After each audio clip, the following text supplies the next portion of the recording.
Okay, so as of right now, I just have uploaded part one of me talking about this whole list. I'm working like a few hours, but it's not like sleep ever meant anything to me. Okay, so I completed, all of year one, except for three items that I actually completely forgot to add to the list. So I might as well do that right now. Uh, Astrobot.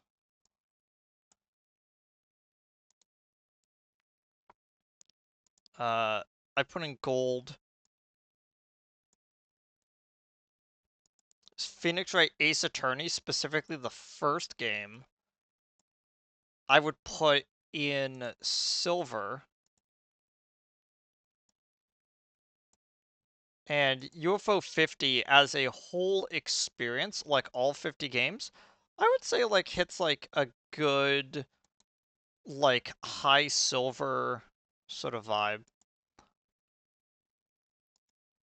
Whoops.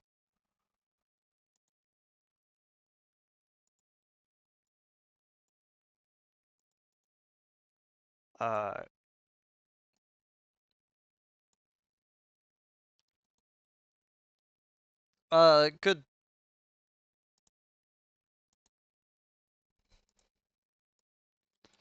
Why is that not actually like working?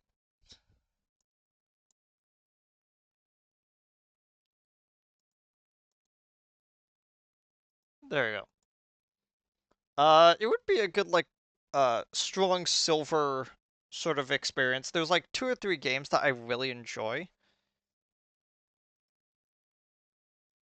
Like that I very much enjoy in it.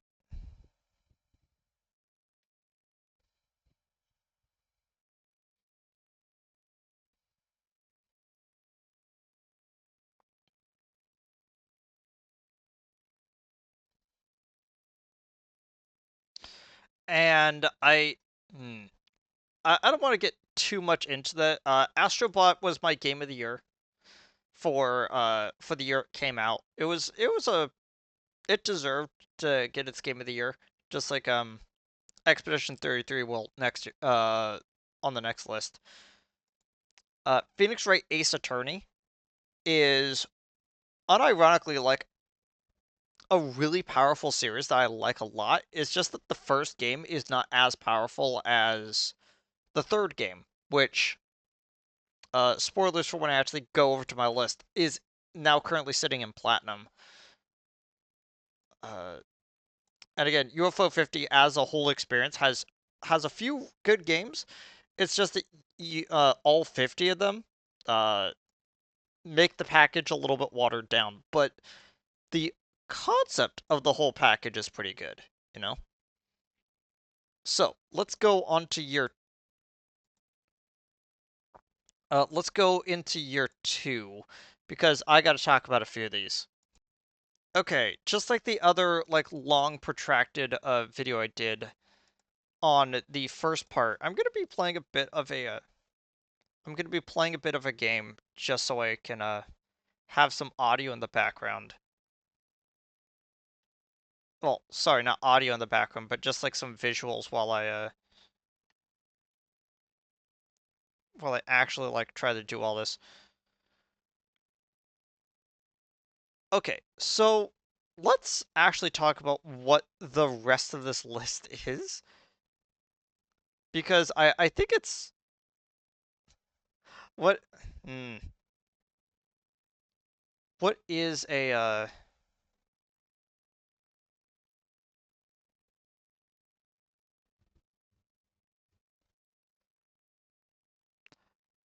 yeah, you know what?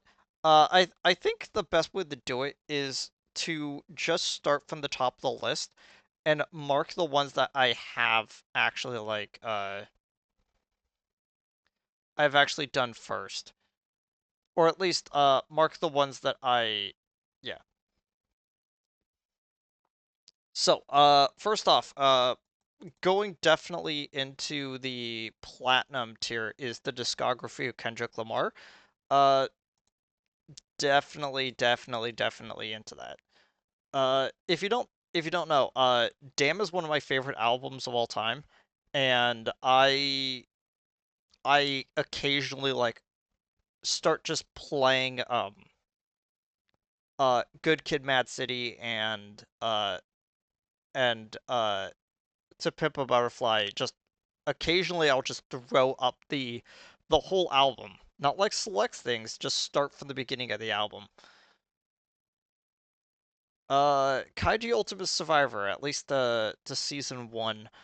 I will say that probably the best part about Kaiji Ultimate Survivor is the fact that it is one of those series that it is thoroughly recommendable, even if like it doesn't gel with certain people. It's there's better Squid Games. Uh, that's just me. Uh, Doki Doki Literature Club.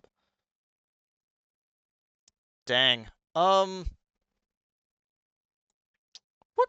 What can I say about Literature Club? Okay, so I think I have to kind of talk about this one a little bit. So if you let's just say, for purpose of me talking about this, you do not know anything about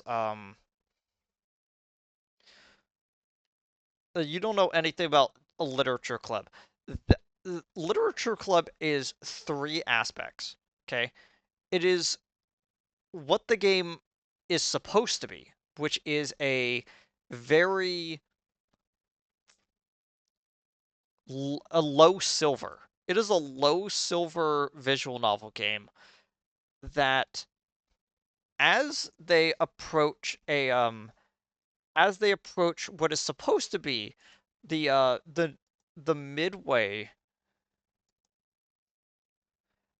the midway of the game, a character takes themselves out, which causes the game to restart to remove her from the game experience because the game master does not want that experience to be bogged down.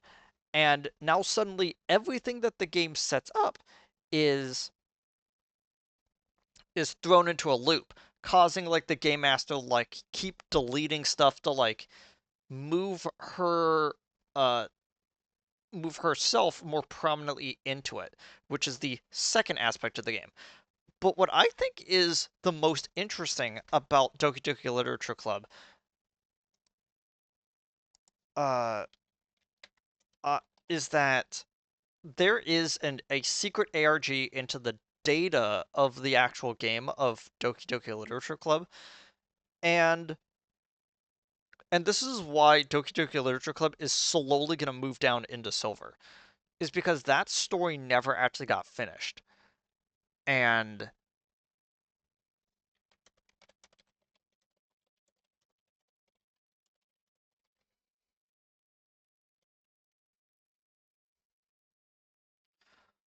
uh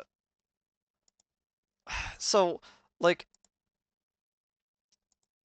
it's gonna start in gold and it's gonna slowly move down, because that aspect of Doki Doki Literature Club is kind of a black mark onto it, and I feel like that's a bit sad. Next one. I still need to watch Gundam War in the Pocket. I've recommended it to people, and I still haven't actually finished it. Okay, even though it was talked about like very shortly during the Roman Reigns versus Sexy Hiking video, um, I still wanted to put X-Men Evolutions on this chart, and it's and it and yes, there is a little bit of a funny connotation that I'm going to put X-Men Evolutions, the show, right next to X-Men '97, the show, and I have to basically defend why I would keep it in gold. Um, I have no real opinion on the old '90s X-Men TV series, and that's because I never watched it. I still to this day have not watched a full episode of that show, but I sat down and watched X-Men '97 and I got it. It was made by people who loved the original series, and I got the vibe. To me, X-Men Evolutions is the show. And one of the reasons why they brought it up is the slight design change. So if you don't actually know what is up with the design changes in the difference between X-Men and X-Men Evolutions, it literally comes from a it literally comes from the uh, mm, it's a good way of saying it. There is a palpable design choice from the 80s that the original TV series still had a tie into. Um, Jubilee's entire personality, Rogue's design, how the characters act, and all of that, that is hard set into the 80s. One of the reasons why X-Men Evolution felt interesting comes from the fact that they modernized all the characters. And it and in some way it is a reset of the character traits, and in other ways it's a reset of their personalities. And and I don't know, I feel like that there's something really cool about X-Men Evolution as a whole, and it really made me it's the thing that made me fall in love with those characters. Um XCOM 2 War of the Chosen. So I'm gonna be completely honest with you. The reason why I'm putting this in middle silver has nothing to do with the actual game. I know it's gonna get pushed down. And that's because XCOM as a series has absolutely like no space in my brain. So when I see the game and I play the game, it goes there because it's not the thing that I think of when I think of tactical like strategy game. Uh and it's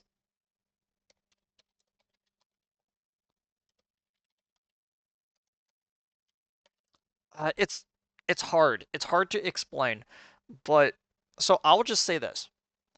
Mario plus Rabbids, the game that was made by the XCOM devs in their style. Is it made by the XCOM devs? I'm not actually sure anymore. It's but it's still in the XCOM style. I would rather play through that game again than touch any of the modern or even older XCOM games. I would rather touch the first person shooter that was clearly a BioShock ripoff that never fully got made because they went a completely different direction for Enemy Unknown. Which one was the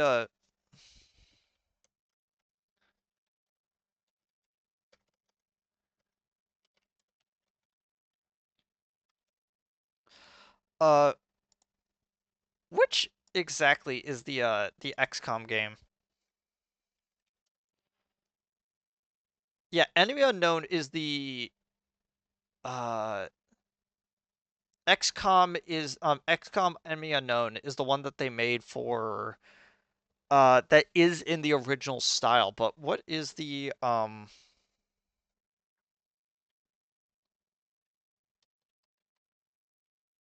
yeah, the Bureau. That's what it was called. XCOM the Bureau XCOM Declassified. Um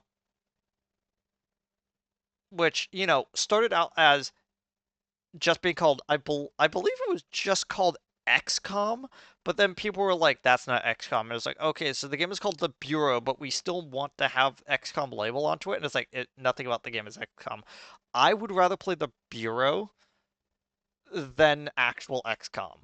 That's that is how much little brain space I have for the actual series. And I completely understand. It's so sad.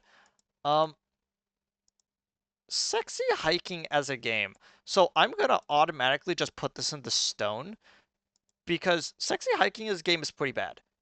But it's what the game stood for and what it eventually became that is fascinating. Um, but yeah, the actual playing experience of sexy hiking is bad.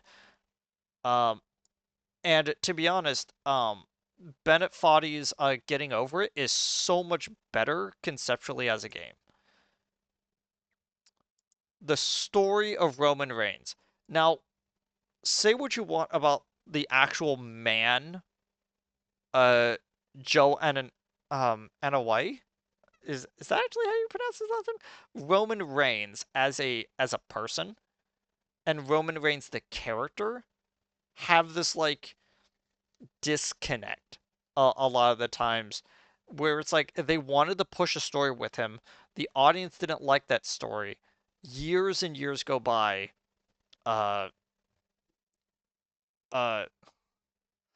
uh, Joe comes out and announces like his like minor retiring. He didn't fully retire, but it was a minor retiring because he had leukemia and he was going in for cancer treatment and he couldn't do that while actually like fighting. And when he came back as a changed man because the second he got right as he was getting sick and his cancer was starting to get into remission, COVID hit. And so he was in the hospital surrounded by sickness. And when he came back a changed man. And now he had this anger and vengefulness that was completely to cover up for his inability to get over being betrayed by his best friend for money, being betrayed by the audience for not liking him, being betrayed by the company for not giving him a good storyline, and all of it culminating for do you take out your enemy right now and secure your title belt and you become a legend, or do you take petty revenge against someone that hurt you? That moment right there is why Roman Reigns' story is so good, and I'm gonna put it into like deep in the gold. I like that story that they taught that they eventually settled to, but a lot of that story is marred with what happened after, and I kind of want to encapsulate that as a whole. Um, I cannot, in good conscience, put the Vengeance trilogy on here because I've only seen Old Boy. I have to kind of separate the Vengeance trilogy out as a whole, but if I were to put the Vengeance trilogy somewhere on this list, using Old Boy as a reference and what I kind of know from the other ones, I would probably put it into gold just tentatively, but it might slip down just because I don't know too much about it. The Leprechaun franchise. I have seen exactly three movies in the Leprechaun franchise. I need to see the rest of them. Netflix's DMC series. I have not heard good things about it, but I need to eventually watch it. Let's talk about Invincible first. So I have said multiple times that I have slowly been kind of that I've been souring on uh I've been souring on uh Invincible for a while. And this is why. Okay. To me, Invincible is the end of season 1. I think that the end of season 1 is really powerful. I feel that the fight with Conquest is really powerful, but there isn't really too much for this for me to enjoy about the series besides that. And like and some people are going to be like, there's other things to enjoy. But to me, there are some pretty good moments in a series that I'm a little bit iffy on.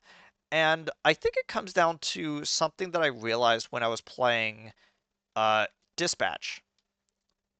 for Game of the Year stuff for last year, and I realized that one of the reasons why I really like Dispatch and I despise The Boys and I've been souring on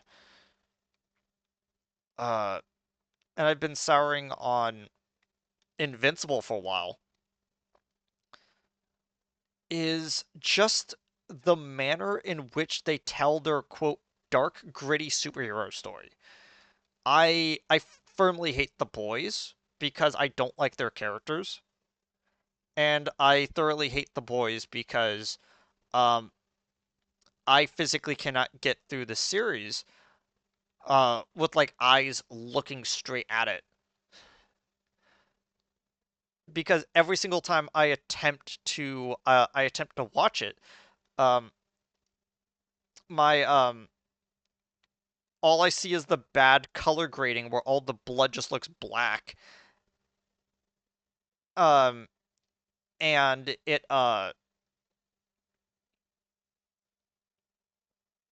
yeah, it's like where like all the blood just looks like weirdly black and I'm not having a good time with it. And then like in episode 2 I just vomit. Not really because of like the content of episode 2, but because I just can't stand the way just because the way it looks just grosses me out to the point where I actually threw up. Like that's a real thing that happened. Like yeah. So again, that's why I can't stand The Boys. Now, I would like it was like, okay, so Invincible's not going to be as bad as that. Yeah, the Boys is like Invincible's not gonna be as bad as the Boys, and it was not. But there are some moments in both seasons 1 and 2 that um that did rival that.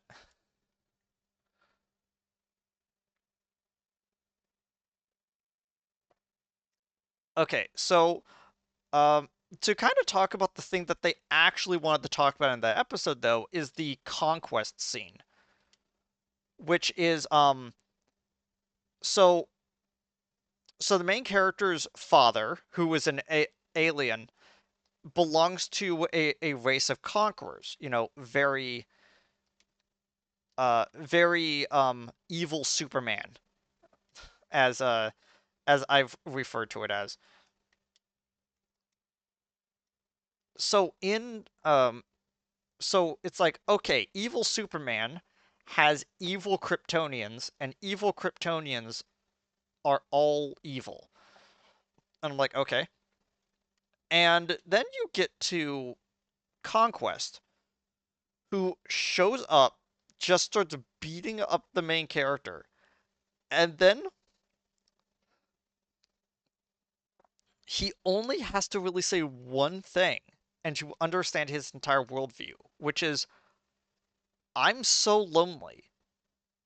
My name is Conquest, not because that's what I am, but that's because what I do.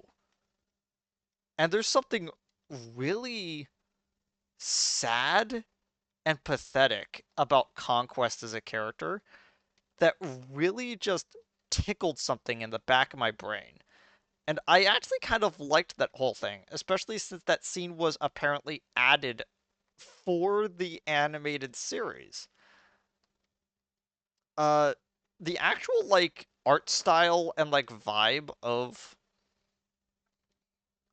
the series overall is pretty good, but I have a long-running problem with just overly violent slash gory series. And that mostly comes down to me being incredibly squeamish around just uh like yeah, it's just I just have a problem with just blood. It's not the fact that I'm like it's not the fact that I'm like hemophilic or hemophobic, but that just means that like blood will slide off of me, but like whatever. Um is that I have a yeah, I just have an overall problem with just things that are designed to be gross on purpose. It's why I never really liked Ren and Stimpy as a kid. It's why I never really like gory films and stuff like that.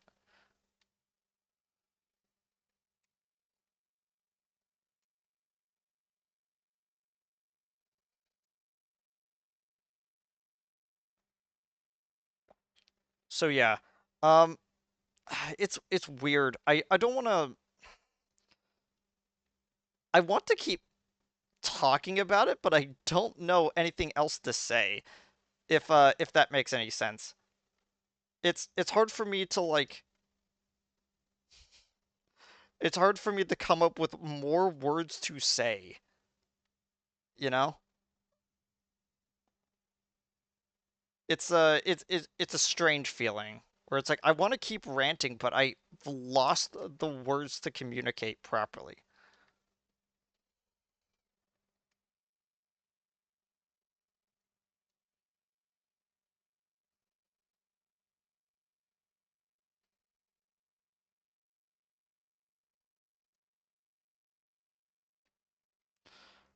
Yeah, it's hard. It's hard for me to think of more words to say to the point where it's actually making me a little bit frustrated right now. Because I want to keep ranting, but that's it. It's like that's just everything. Like,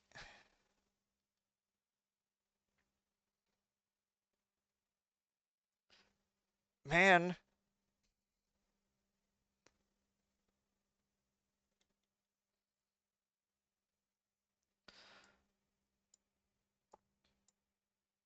yeah.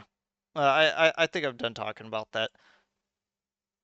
Sacred and Terrible Air. So, Sacred and Terrible Air is not Disco Elysium. It certainly is in the world of Disco Elysium, though, and take of that as what you will. So Wooly talks about something on a podcast that he did after he did his whole read through of the book, and he came up with something that's really fascinating. So there's so the political compass is a very useful tool for a lot of people to analyze directionality when it comes to the dynamics between like uh freedom and security versus and um merit versus collective uh economies.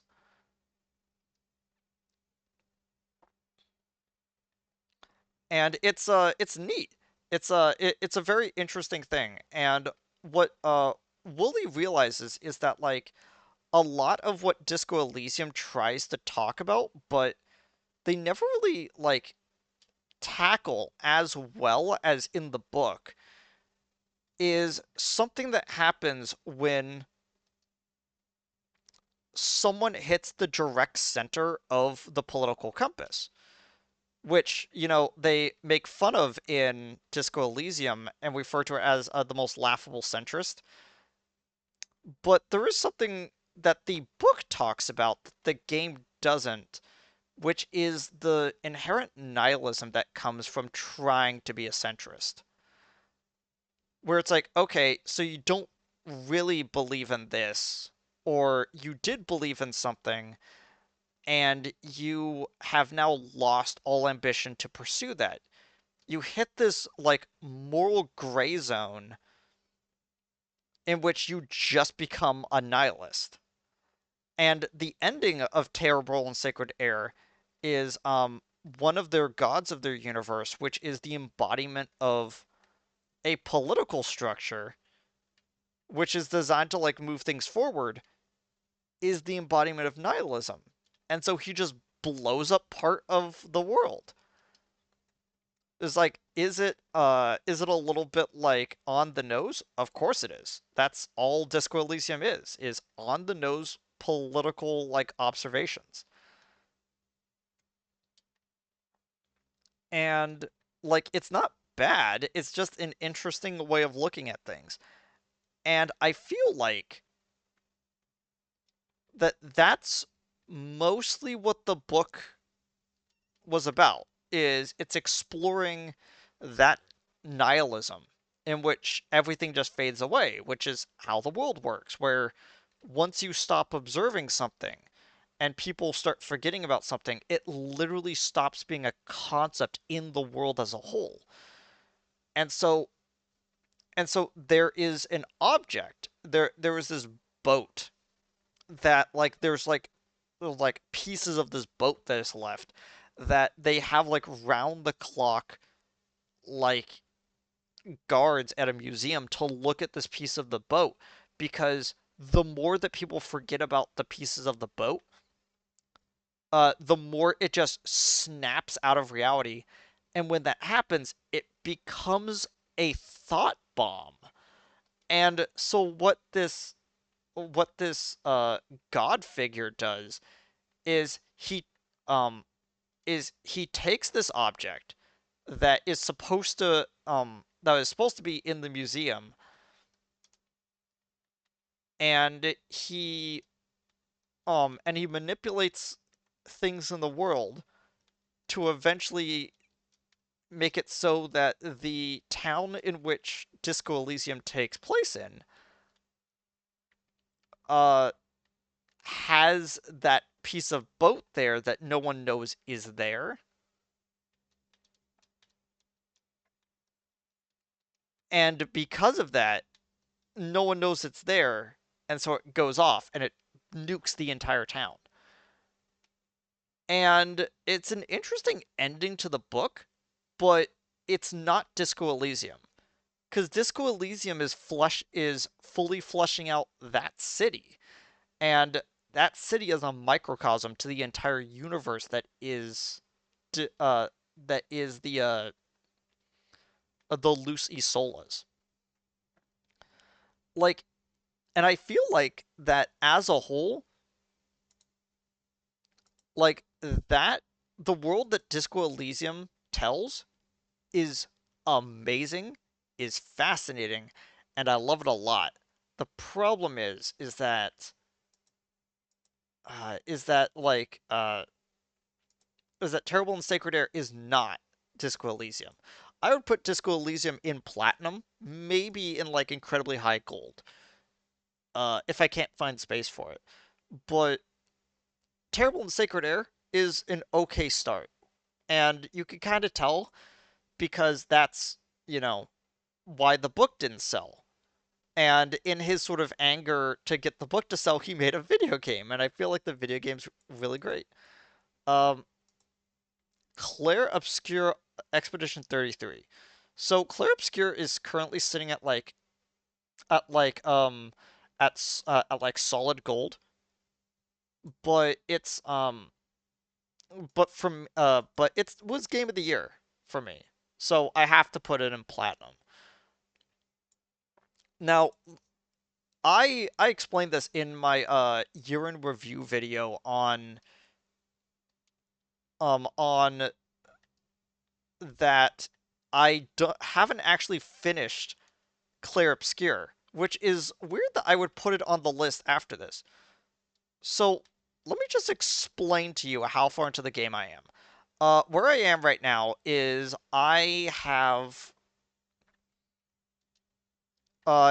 I have acquired let me do the math. Technically they're the sixth party member. The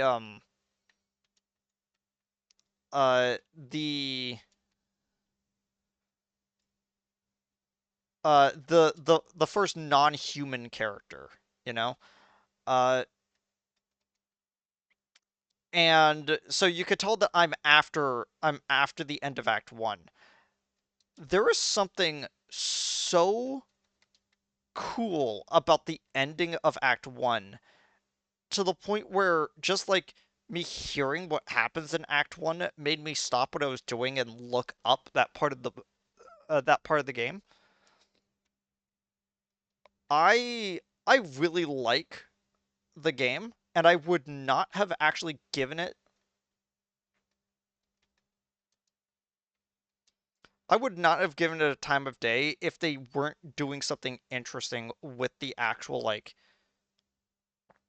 the actual game itself. And they were definitely doing something interesting from just the end of Act 1. Uh I already know what happens in the rest of the game, so it's not too much of a spoiler, but the ending of Act 1 and how they present it was um was worth the buy-in cost. And I think one of the really cool things that I've started to kind of really value right now is a game that doesn't ask for too much. It's like games are currently coming out right now, especially games that are actually like on my top 10 list. Games that are on my top 10 list that is okay. There are games on my top 10 list that are $70, that are more than $60. Most of the games on my list, though, the ones that I actually want to champion, notably, are games that are under $60. Clear Obscure is $50. Dispatch is uh Dispatch is like $30. Deltarune was $25. Uh I didn't put that on my top 10 list. Jeez. Uh now I just feel like an absolute coward for not putting Deltarune chapters 3 and 4 on my game of the year list. And then you have a game that is a little bit obscure, um, but I was champion a lot for is Soul Leveling Arise, which is also like $30, which is like $40. Again, I was heavily championing for games that have that less than $60 buy-in cost.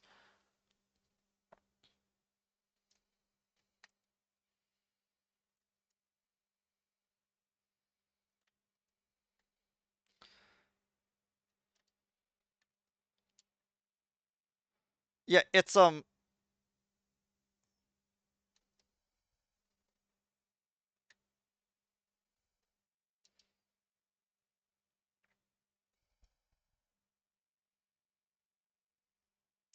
yeah. Um and so right from the get-go, the fact that Clear Obscure um doesn't ask for too much on top of being like one of the better experiences for the year is astounding.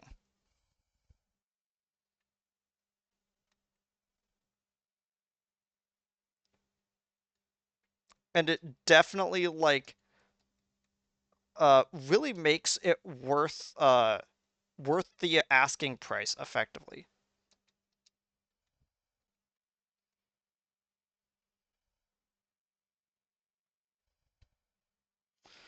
Like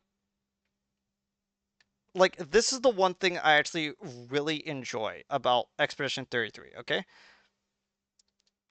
And it's something that I brought up when talking about Dispatch as well, where it is I like how old game ideas are coming back. And it's not because of nostalgia, it's mostly because people are just tired. People are people are absolutely tired of having games be bad, and they just went through like a console generation and a half dealing with bad feeling games, bad playing games, and they're just like, nah, let's actually make games good again. And I like that. I really like that there is currently a push to make video games fun to play.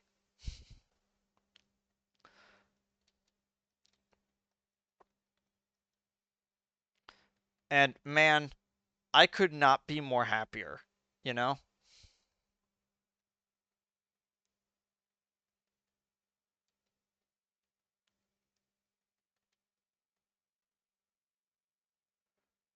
Um,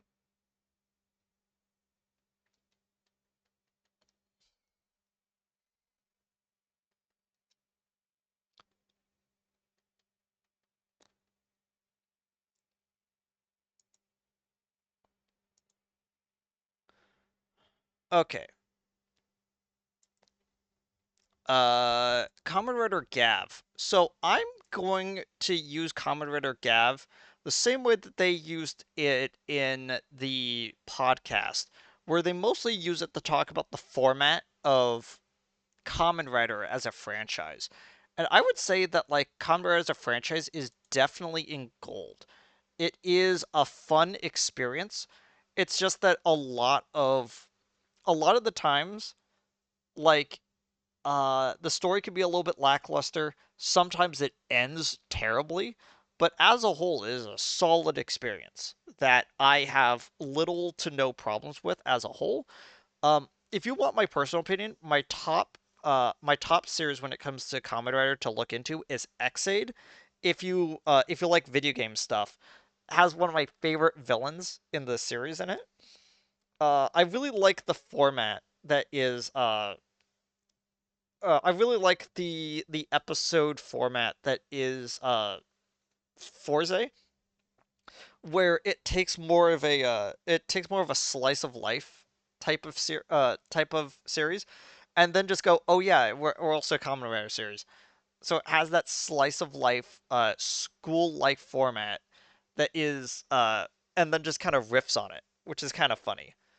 It basically turns Kamen Rider into a magical girl series, which is a funny switch up, you know?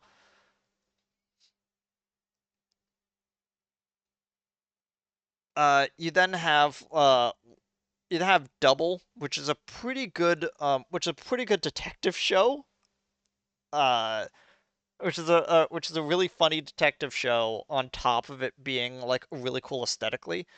And of course, I love uh the characters in O's and Build. But like sitting above like most of them is Geats, which is the one with the belts, just because I like the aesthetic of how their suits work in that one. I have a lot to talk about. Real life Beyblade. It's neat. I really like how Beyblade has become like a thing now. It is definitely a funny thing. The actual performing Beyblade is kind of lame, which is why like a lot of people were just like, man, if they allowed these to be like actual like metal with like shearing bits and like fire actually came out of it, that would be fun. Uh, Building Gunpla. Now, this could both be for like the actual like, mech suit Gunplas, but this is also for like model building. This is also for like um painting miniatures. Anything that requires like a lot amount of time is an interesting meditative act. And I would not shy away from like telling people, "Hey, maybe you should pick up Building Gunpla." It's a moment to kind of like pause everything in your life, make something that is art worthy, and just enjoy it. Mother 3.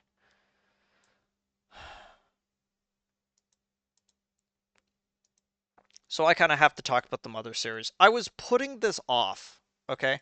I was putting this off when I was talking about when I brought up Earthbound uh in the previous video, but I kind of have to mention this now. To the point where I have to pause and grab something to drink so my throat doesn't hurt. Okay, throat still kind of hurts, which is not a good thing considering I still have like work later. Um, okay, Mother 3.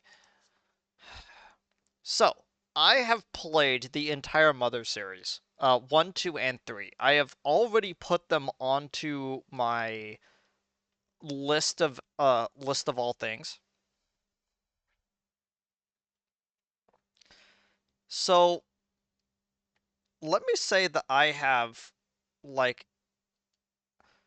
no qualms about just talking about like what I like and don't like about the franchise.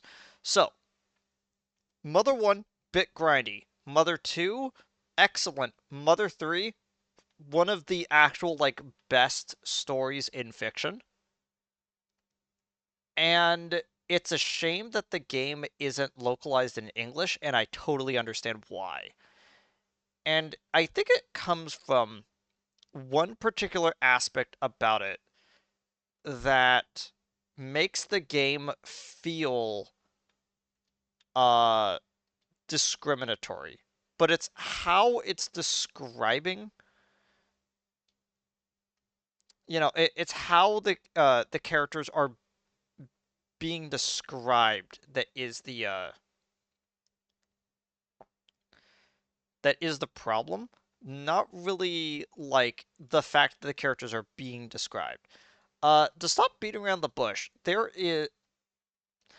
is a group of characters called the Magypsies, which automatically, like, you hear that name and you go like, huh? And because probably a lot of people have never actually heard that term used for the Romani people in a while. Like maybe if they like were to watch like an old Disney film, specifically The Hunchback of Notre Dame, they might hear it because they use that word a lot to describe those people. Um, but uh, the Romani people as a whole were this uh group of, I don't think they were fully Jewish. I think that they were like Jewish adjacent, which is why they were targeted during World War II. Uh, I think a lot of them were from like Armenia. Well, they're from they're you know, Romani, so they come from oh my gosh, Romania. There we go. So clearly they come from Romania, but like it's like a lot of the groups were just named that because they were, running away from one thing or the other, like not wanting to like not fully wanting to be tied down to one particular place. And so they were, like a culturally drifting group of people. If you want to hear more about like this group of people as a whole, like put into like a more interesting light, I unironically recommend the TV show Utopia, not the recent one that came out in 2020, the actual British version of Utopia. It's it I have to put that onto the list. It's probably one of my favorite TV shows of all time now. Thank you, Pyrocynical, for making a video onto that. You have opened my eyes up to that. I have watched that 7 hour long video multiple times at this point. Uh, and it is an interesting show, and they really do they really do go into some weird places with it though. Okay, so let's actually talk about like, well, so the Magypsies as a group are cross dressers. Specifically, they are Japanese drag. It's Japanese drag, so they're not supposed to look fully feminine. The whole idea of it is that it is more for like a you know, as per with like a lot of like drag performances, it is, in the style of like old vaudeville performances. You want to put on a performance that is comedic and characterized, which is, where blackface comes from. It's where like like a lot of like harmful Asian stereotypes come from. The vaudeville show was mostly for out of touch white people to make fun of other groups of people. And unfortunately, one of those groups of people were also like any person who was non-tradition had a non-traditional gender identity, which we would now kind of classify as transgender, but that could also be for like anyone who was like flamboyant or homosexually leaning. Like any of that really counts. And the Magypsies are clearly taking over as taking on that as an appearance. And the creator of uh Itoi said that he really has nothing like bad to say uh about like LGBT groups in total. In fact, like he kind of sees it as an appreciative look at like their culture kind of. But like a lot of people kind of take that as a bad look when it's depicted like that, especially when there is a scene that is deliberately designed to look a little creepy when it comes to Lucas, a young character being a little bit too close in a hot spring to one of them, and they kind of pass it off as a joke. Now, with all of that like said, with all that said, how about I actually talk about like you know what I really really enjoy about um Mother 3, okay? So Mother 1 had this problem where it was trying to be a lot more traditional of an RPG. It's why like on the list, I can't even list it the same way I do with like Earthbound and Mother 3, which is like listing primarily as a comedy game as a game that is mostly prioritized with comedy.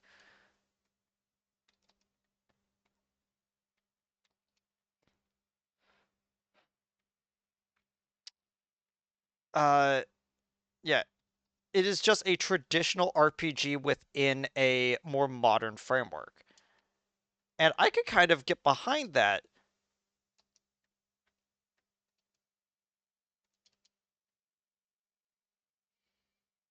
but the real problem is that it's a little bit too traditional of an RPG. It's very Dragon Quest in that sort of way. And you could definitely see where the Dragon Quest like inspiration comes from, like on its sleeve in one. But I feel like that where it is most notable is in Earthbound, where now the game has this brand of comedy that is instantly recognizable, and like people still to this day reference a lot of the comedic bits from Earthbound. Is the game, a comedy? Well, people would say it is definitely comedic, but like wouldn't really say it's like fully a comedy. I feel like that the series balances surrealist horror with the real world. And in a way, it almost kind of comes off as a parody of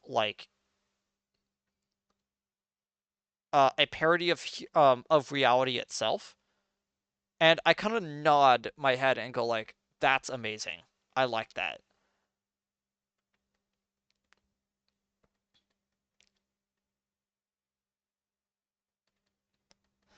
So, imagine this. You're playing uh Mother 1. You finish the game. It's an okay experience. And then you get told, "Hey, Mother 2 is coming out soon." And like imagine you're just like a Japanese person. Uh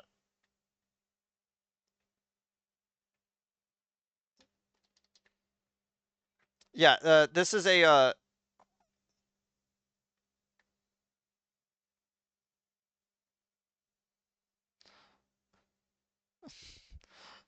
I'm trying to think of an actual good way to put this. Like, you know, it's like imagine that you've played one, it was just okay, and you play two, and then you realize, oh, there's actually something to this.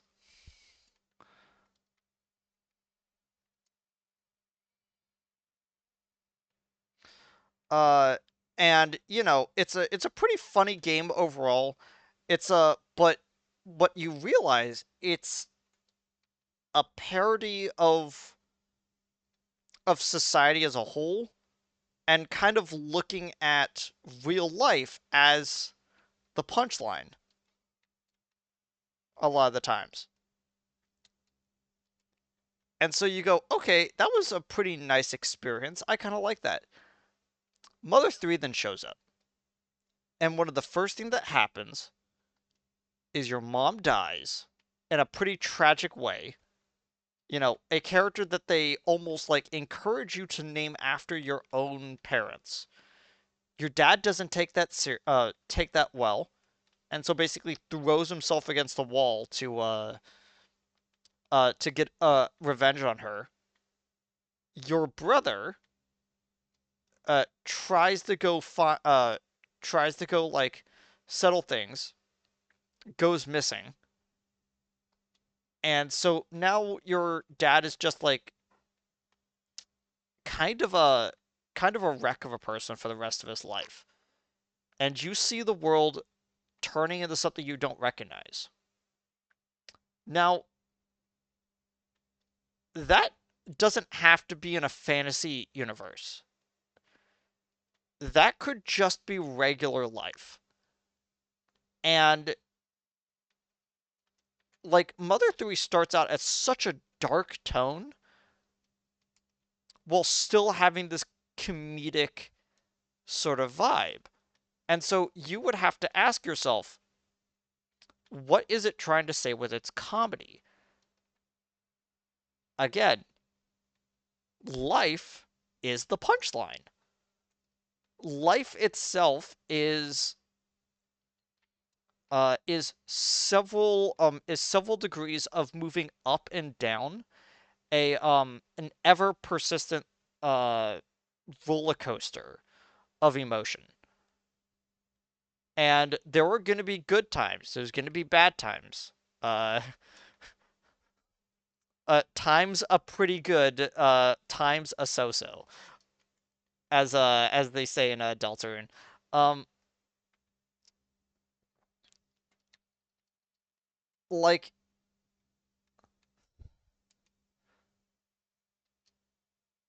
yeah, it's just kind of a like overall just interesting experience.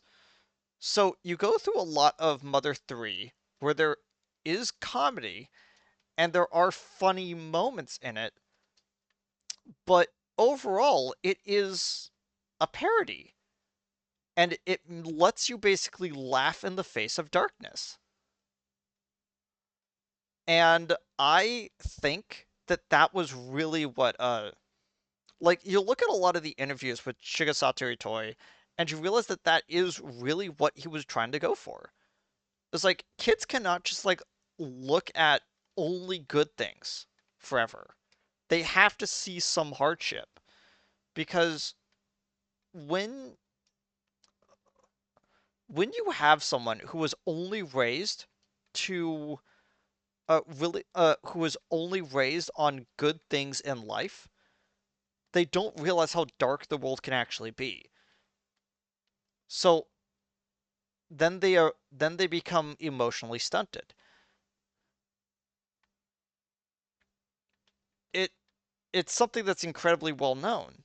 And so when he has these sort of like darker games that, comes from a person who's not actually like from the video game world, he's um he's like a writer, he's an actor, he's like all over the place. He's an activist. It's like, and he makes a game that is about laughing in the face of darkness. So when the ending of Mother so you start getting to the end of Mother 3. There is a character who has been running around and is mostly the cause of your world being turned upside down. And he's responsible for the reason why your mom is dead. He's the reason why your dad is a wreck. He's the reason why everyone in the town that you live in feels different to talk to. You finally get to encounter him, and it turns out that he hates himself. He hates the fact he's a Magypsy. So he did everything in his power to move himself away from being seen as that. To the point where he like changed himself. He changed the way that he looks and acts and is vengeful against the world because of the way he is. And his reward for being this type of person is to be constantly put down by the main character, who is constantly like foiling his plans and constantly like making a mockery out of him, and and like beats him up so hard he has to get like tubes put um into his throat so he could breathe properly. And it just makes it so that he whenever he breathes, he makes this trumpeting noise. He makes this trumpeting noise, and it makes him look like an absolute fool. And it was at that moment that I realized what the game is saying.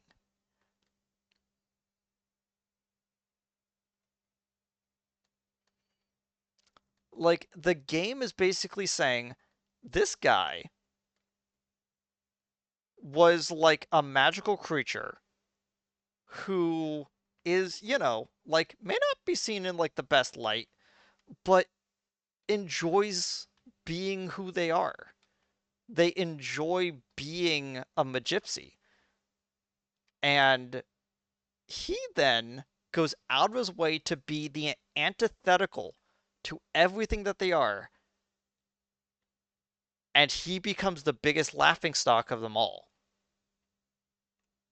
And it's kind of beautiful. It's kind of beautiful in that sort of way.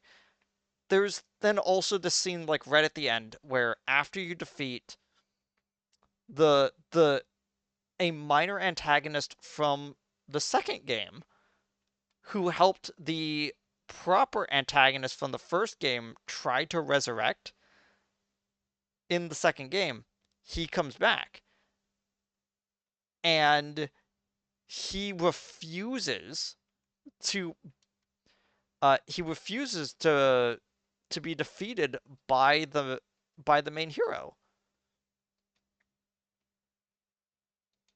And so he has done everything in his power. He has done everything in his power uh to be to fight against fate, to the point where he creates a device that makes him uh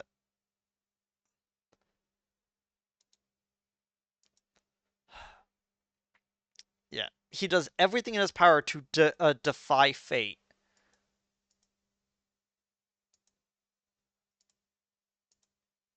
And so he puts himself in a box that has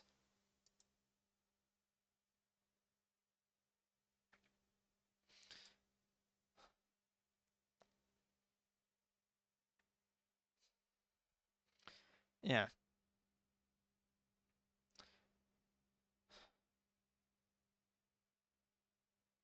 I'm trying to find better words, you know? I'm trying to find better words that isn't just infinitely repeating myself. As I could kind of see, games that really affect me, if you sat down in the entire point, games that really affect me and things that like deserve to be in platinum are the games that make me speechless and just start like muttering to myself about how much I enjoy the experience of it. Like that's the thing that I absolutely like love about. Yes, the thing I absolutely love about video games sometimes, they can get me like so emotional that I actively run out of ways to explain why I love it. It's so good.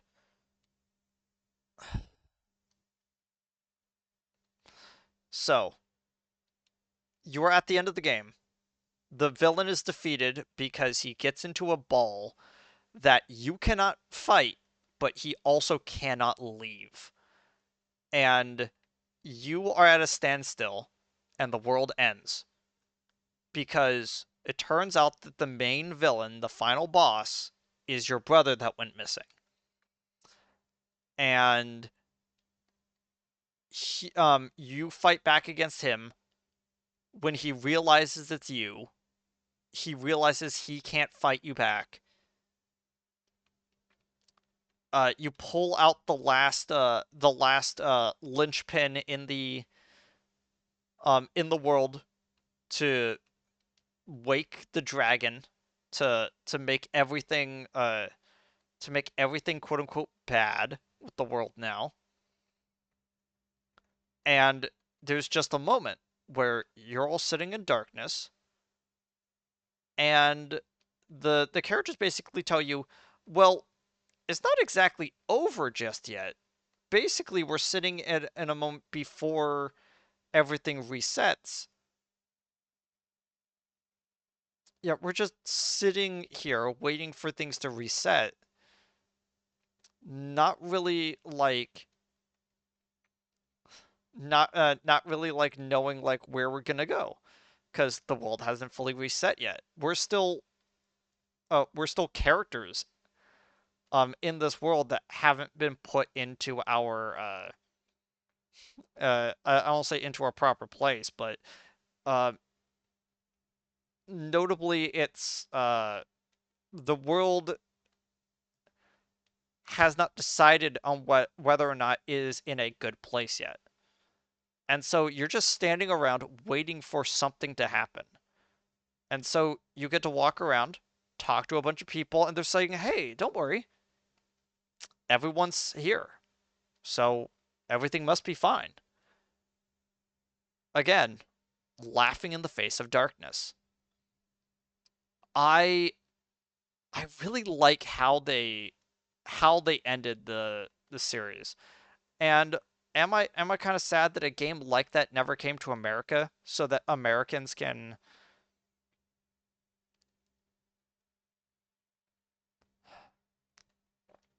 Yeah, am I kind of sad that a a game like that doesn't actually like exist in English for English players to witness? A bit. I'm kind of sad that there is no. I am kind of sad that there isn't something like that. Am I also kind of sad that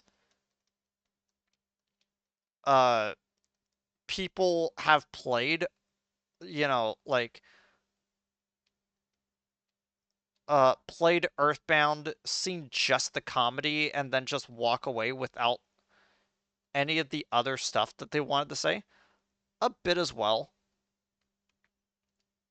But, sometimes people go to fiction not to be told things, but to have a good time. And so I could kind of get that they would overlook some of the more like interesting things that games have to say just so they can enjoy the media that they are partaking in.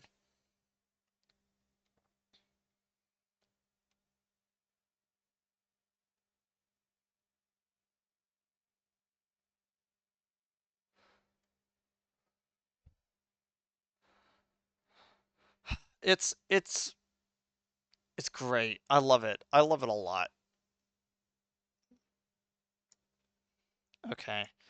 Dog Eat Bonanza, I still need to actually like sit down and play it. It's interesting. Uh Death Stranding 2. I played some of Death Stranding 1. I stopped playing Death Stranding 1 because I just got kind of bored. Um and I've been told that Death Stranding 2 is better in every regard. So that's going to be interesting when I finally get to it. Queen of the Dam and Fix I have not seen yet. I'm going to. I'm skipping Dueling a Friend for now, and I'll explain why later. Um, Solo leveling. I would say that solo leveling is a good middle of the ground silver story. And as I said, solo leveling Arise is probably the best way to experience that universe.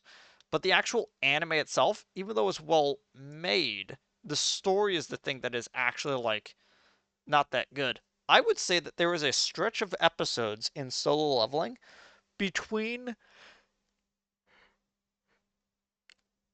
the start of the job change quest line to the end to when um the end of the tower where he gets the health elixir for his mom. That set of episodes is the part of solo leveling that's amazing. I feel like that as it goes on past that, and he's like, oh, he hit level 100. Oh, he's like, whatever. That's not as important. I feel like that the story really finds its stride and its heart, like in the Red Gate. I feel like that the Red Gate is the best part of the story, and I refuse to apologize for that opinion. Reboot. So as a show, Reboot is just okay. I wish personally it was better, but it has a lot of the reasons why I kind of don't want to put it any higher than this is solely because I understand that the story is old, you know? Like I always kind of bring it up when something that I am watching, yeah, when something that I am watching has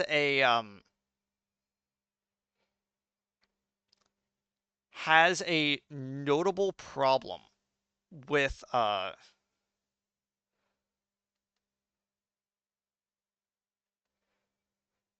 yeah,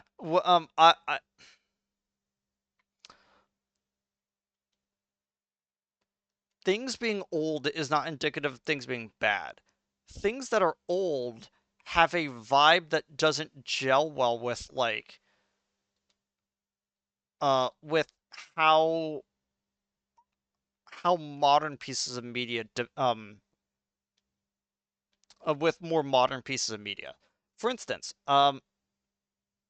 I one of the reasons why I kind of like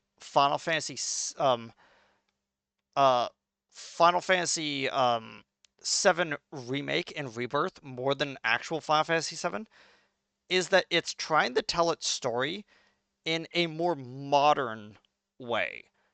And I feel like the characters of Final Fantasy 7 is the best part of it, but the actual like story and world always had a problem with me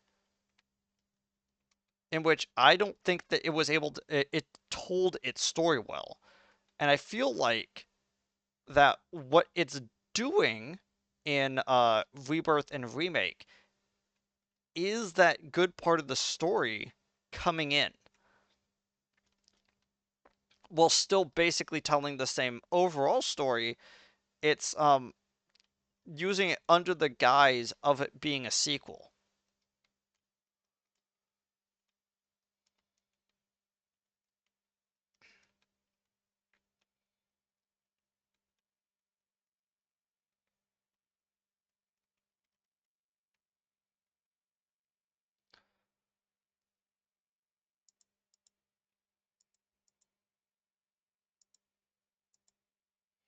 Yeah, it's so reboot as a show for most of season one, it was kind of a slog to get through.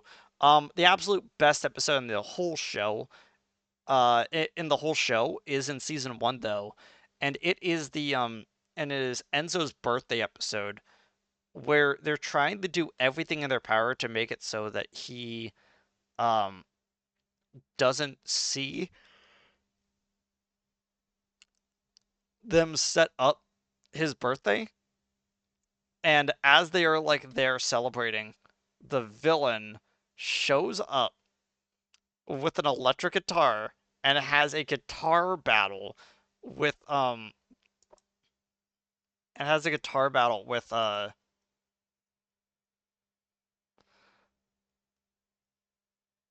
my gosh, why am I blanking on his name right now? The main character. The main character from Bob. There we go. Um so uh oh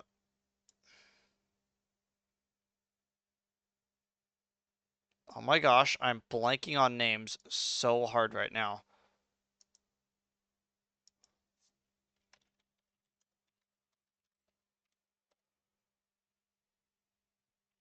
Yeah, why is it taking me so long to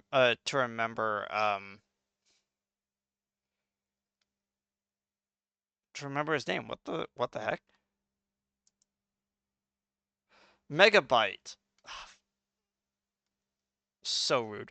Um so him and Bob and Megabyte have a guitar battle for at Enzo's birthday, and it's really funny.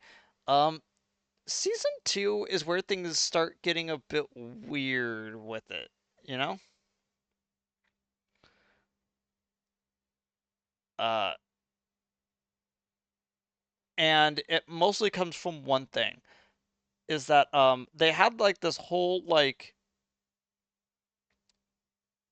they have this whole thing that is starting to build up in season 2, and then suddenly at the end of season 2, Bob gets sent into the net.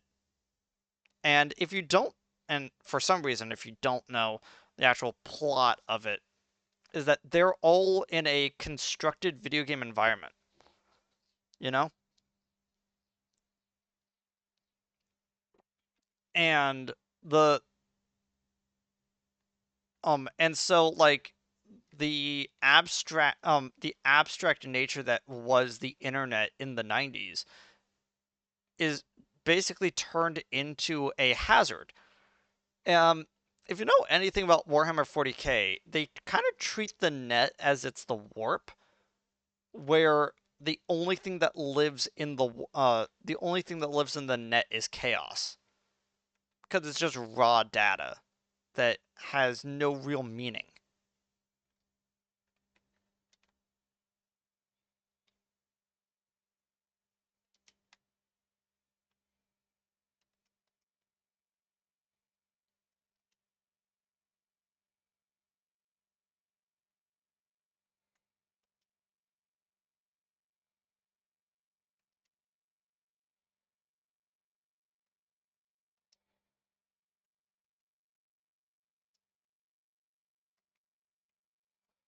Um,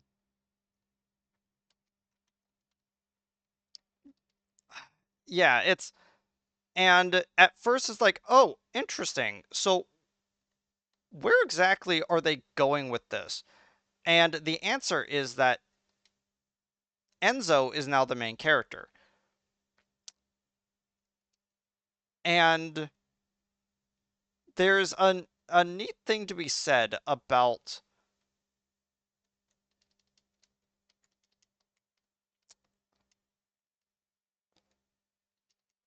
there is something neat to be said about the shifting of the status quo.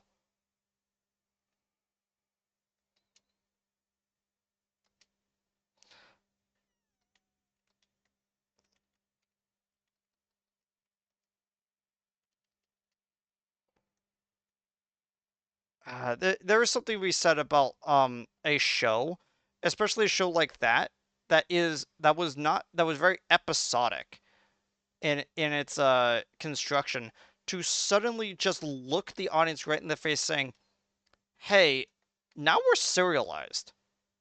You don't know what that is? Oh, no episodes take place in a set order. Like you watch episode 1 and then it goes to episode 2. And for a lot of kids back then, they probably didn't know how to take that because, it's uh like there were no episode of it was like you're looking at a series. You're looking at a series that is like, "Oh, uh everything resets at the end of the episode." Very classic television. And so for the show to basically go, "No, we're not restarting. We're not resetting after like things go bad." Like might be a shock for some kids. And Enzo was struggling to be a hero and trying to like step up, and he then gets stuck inside a game because the whole idea of the universe is that the person who owns the computer that they're in uh likes playing games. The problem is that the games uh is that um is that the games that they're trying to play corrupt the hard drive. And so he would try to progress in a video game, he every single time he tries to progress in a game, it corrupts the hard drive and it just deletes a massive amount of the town. And so Enzo basically, as he's about to lose to a creature inside of a game, turns into a regular NPC, hides out into the game world, uh, and he and his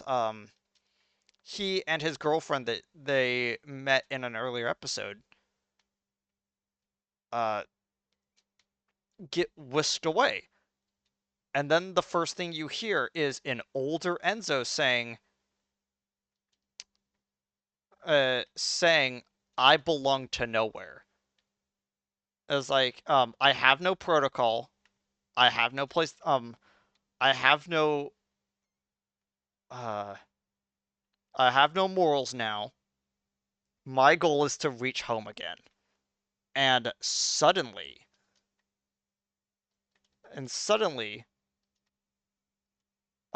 this show has gone from being an episodic story about Bob and his new friends, and is now suddenly a story about Enzo, the uh the war veteran who is trying to find his footing again, and everything about his world is scary and obtuse. I love what they were trying to do in season 3. It's a neat thing that they were going for. I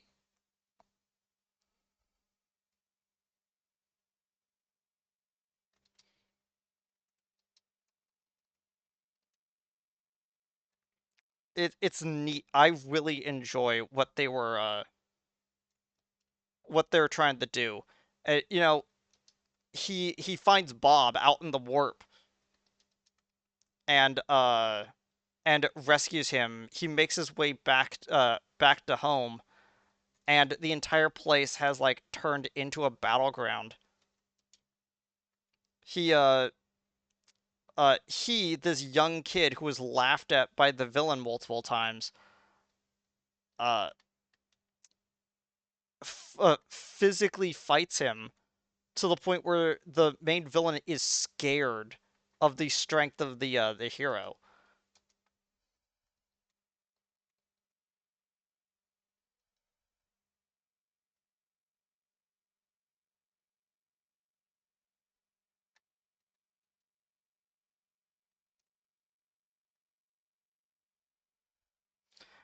I I kind of liked what they were doing.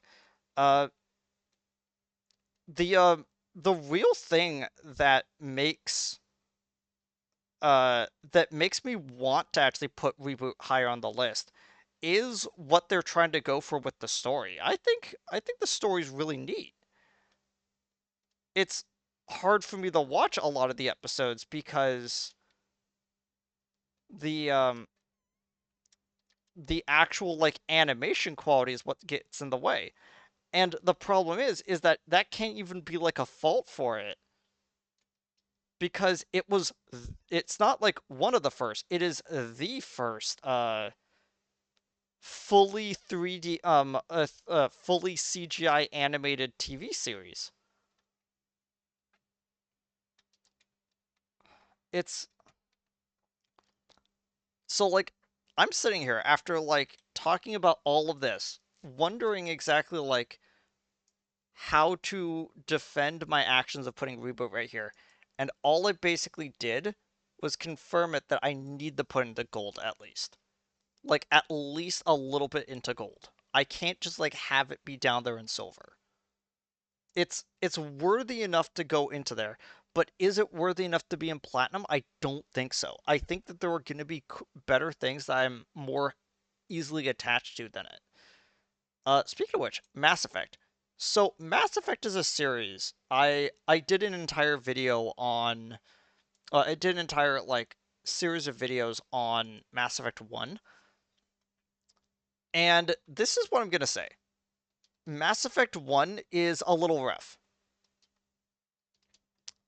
It has some problems with it story-wise, and it has some problems with it like when you're actually like going through the paces of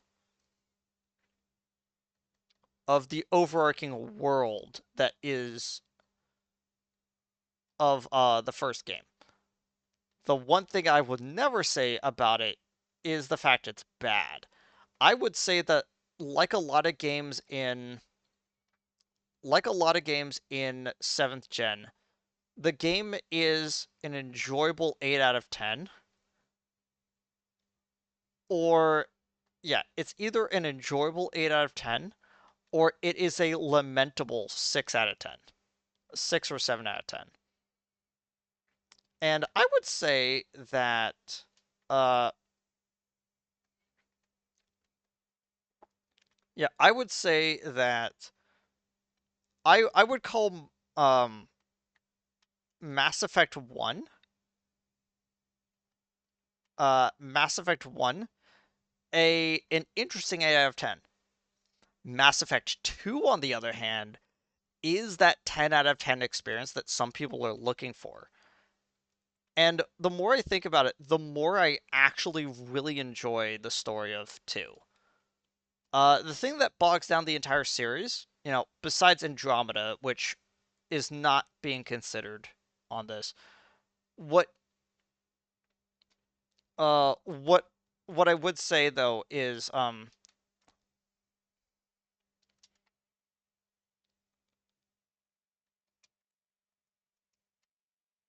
yeah, what I would say though is that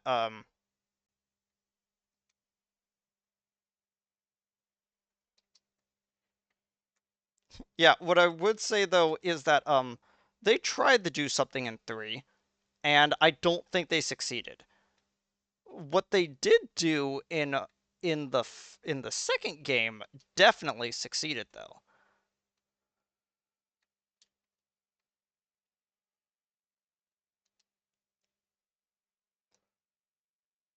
Ah, it's fun. Uh, I keep thinking about Mass Effect 2 and I'm like, man, I just want to just boot the game up and play some of it right now. every single time I think about like some of my favorite scenes from two.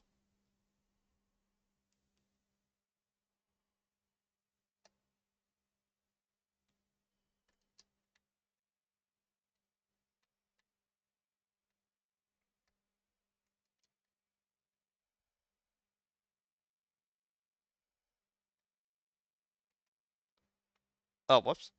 Um,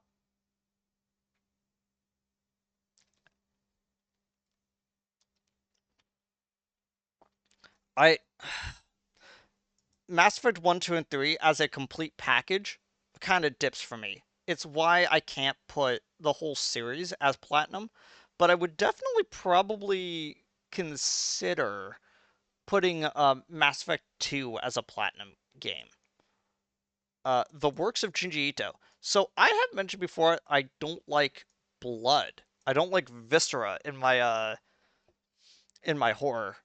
I believe I even said it earlier in this. I put Junji Ito really high because cosmic horror is something intrinsic that you can fear without gore. If you want to know what my favorite works are from Junji Ito, it is one particular story from Junji Ito that is called The Long Sleep, in which a guy is suffering from insomnia. I wonder why I would like that one. Um, so this person's suffering from insomnia. Sorry, not insomnia. He sleeps for too long. The opposite of it, where it looks like he's getting a normal night's rest, but when he comes out of it, he's still super tired. And that's because he actually spent a week in his dream. He goes to sleep again. Now he spent a month.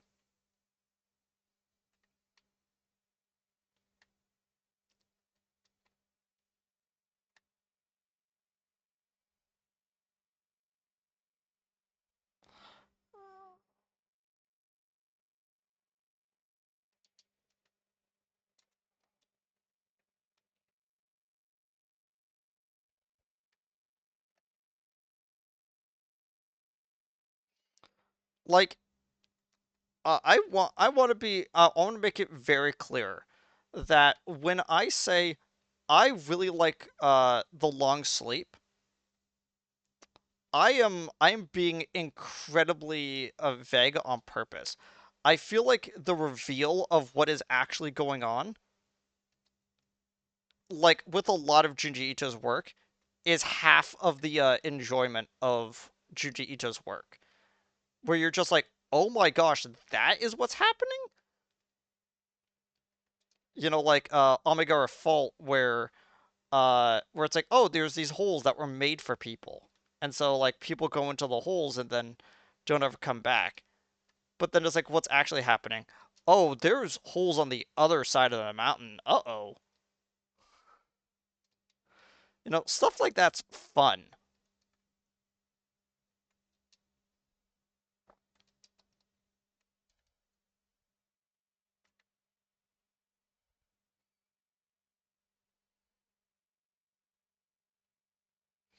Yeah, it's like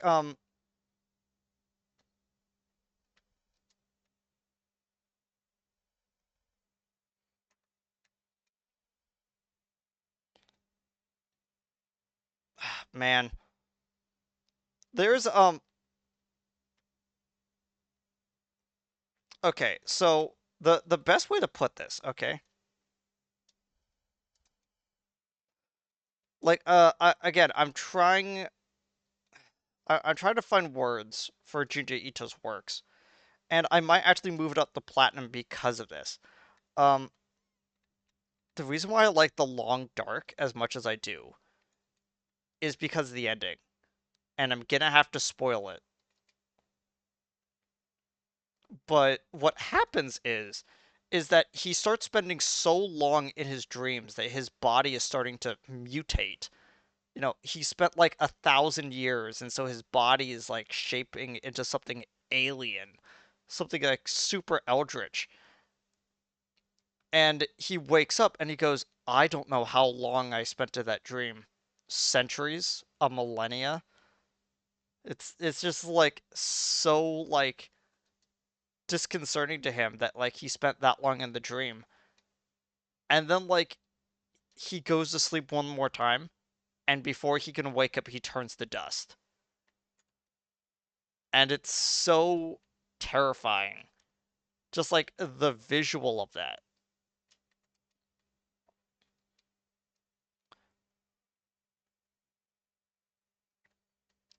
And there is something I palpably enjoy.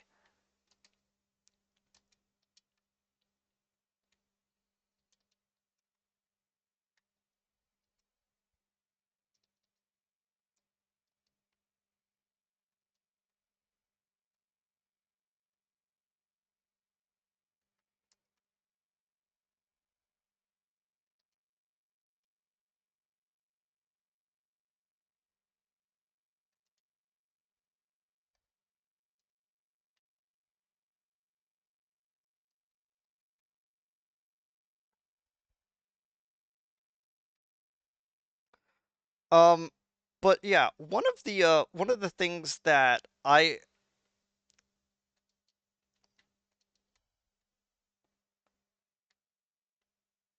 one of the things that I love about Junji Ito's works is the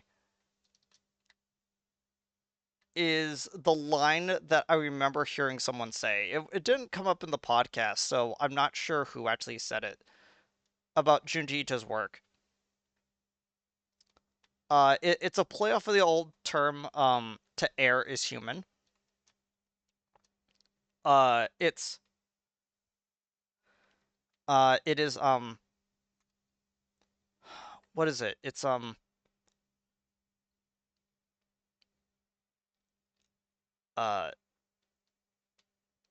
to cower is human.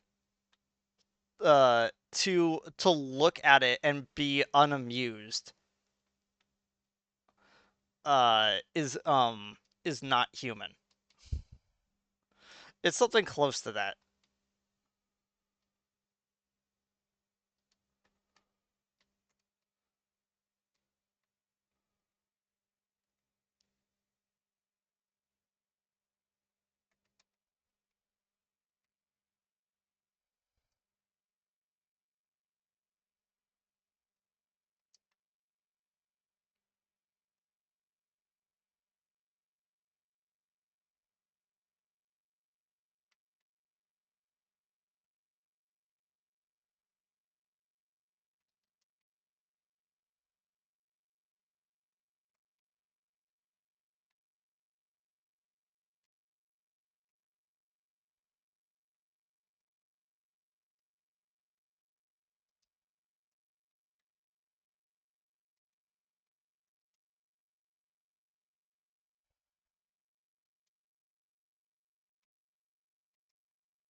Sorry, I'm being like quiet for like multiple reasons, but I'm trying to think of like a good way to kind of like round off the discussion about Junji Ito in the best way.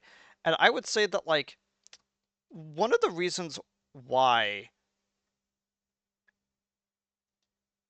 one of the reasons why I put Uzumaki the anime so far down is that Uzumaki the manga is so far up, you know?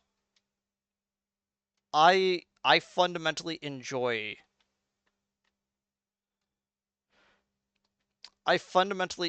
Uzumaki as a story, and it breaks my heart to see it not be done well.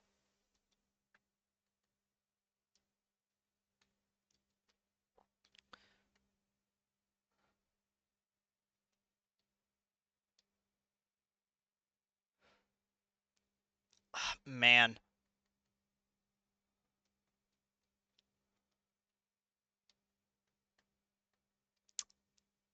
it's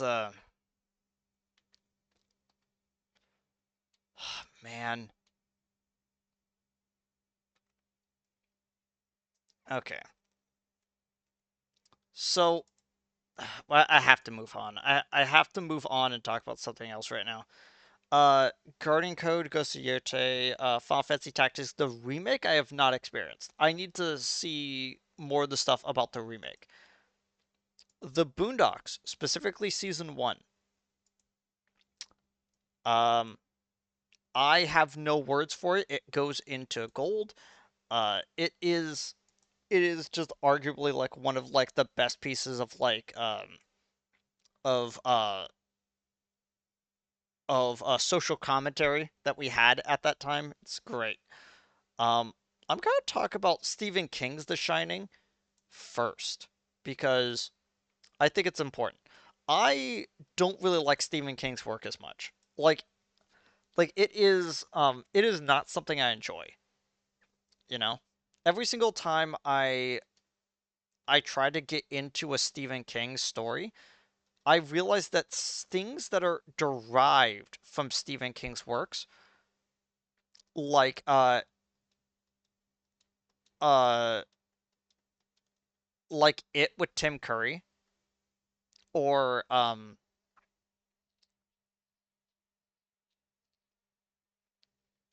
uh is it 1964?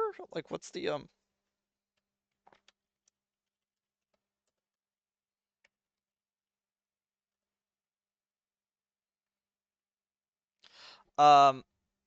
11/22/63. That's the name of it. 11/22/63 is my favorite Stephen King story, right next to The Langoliers. And that's probably two like very like obscure picks for Stephen King novels, to be honest. And it's mostly because I really like how they were turned into a visual medium more than actually reading it.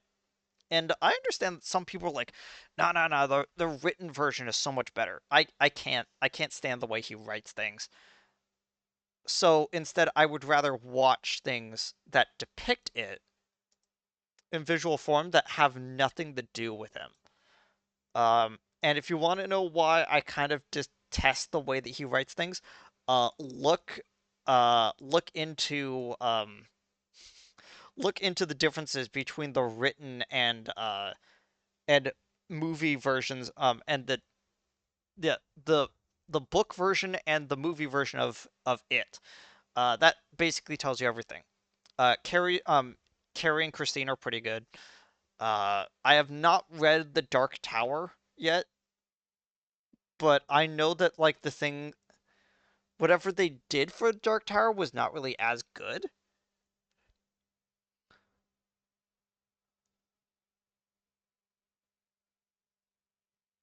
So, Stanley Kubrick's The Shining. Okay, that movie is a masterclass when it comes to tension building. It is, um, it's pretty fun to watch through the film. And one of the things that I really enjoy is the absolute masterclass of a documentary that is, and um,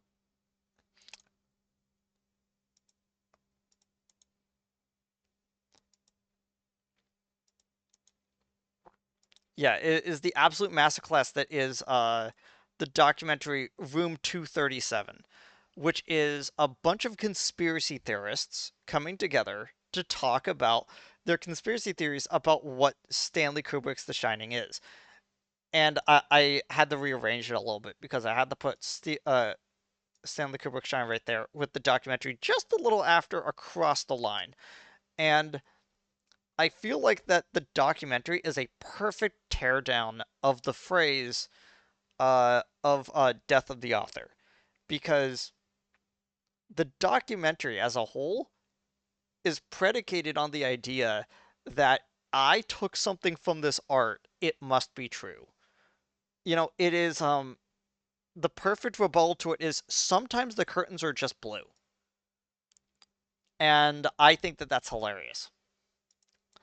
Riverdale as a show, um, probably is pretty pretty terrible. Uh, season 3 is the most enjoyable part um of Riverdale. But I would say, the coworker I had years ago, like a decade ago at this point, who would not shut up about like how much he liked season 1 and how much he was disappointed that it changed to season 2. Um, I don't know what he was on about, but man, is that funny. Okay. Uma Musume Pretty Derby. I have slowly sort of degraded my opinion on the actual game itself. It used to be like in like mid silver, but like pretty sure where it is right now in the on my list is in like is like pretty solidly into bronze, you know? And it mostly comes down from to the gotcha aspect. I kind of like what the game is going for. I like the life sim aspect of the game. I cannot stand the gotcha anymore. It's the reason why I put Soul Leveling Arise so high on my personal list is that solo leveling as a story is nice. The fact that you pay for it once with $40 and you don't have to put a single piece of money into it to see all the content and get all the content out of it. That's amazing. I love it. I love it a lot.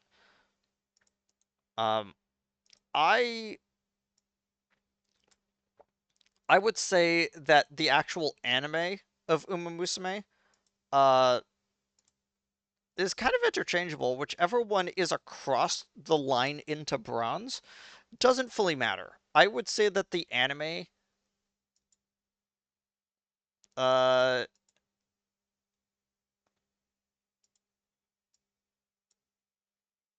yeah, I would personally, I would probably swap the two. I think I don't like the anime a little bit more. No, no, I'm gonna put the anime a little bit further. There are some storylines in season 2 that hit pretty hard. There are storylines in season 3 that are interesting. But the real thing about it is that it is mostly a comedy series and a sports series second, which which you think would be something I would be into since I'm not really too into sports series. But I think the comedy just does not work well for me. And it's kind of just sits in a weird thing. Cinderella Grey. Cinderella Grey was my anime of the year. It is one of my is one of my new favorite anime that I have like found, and I might have to shift it up to like deep into gold uh when I get back to the list because I really enjoy it.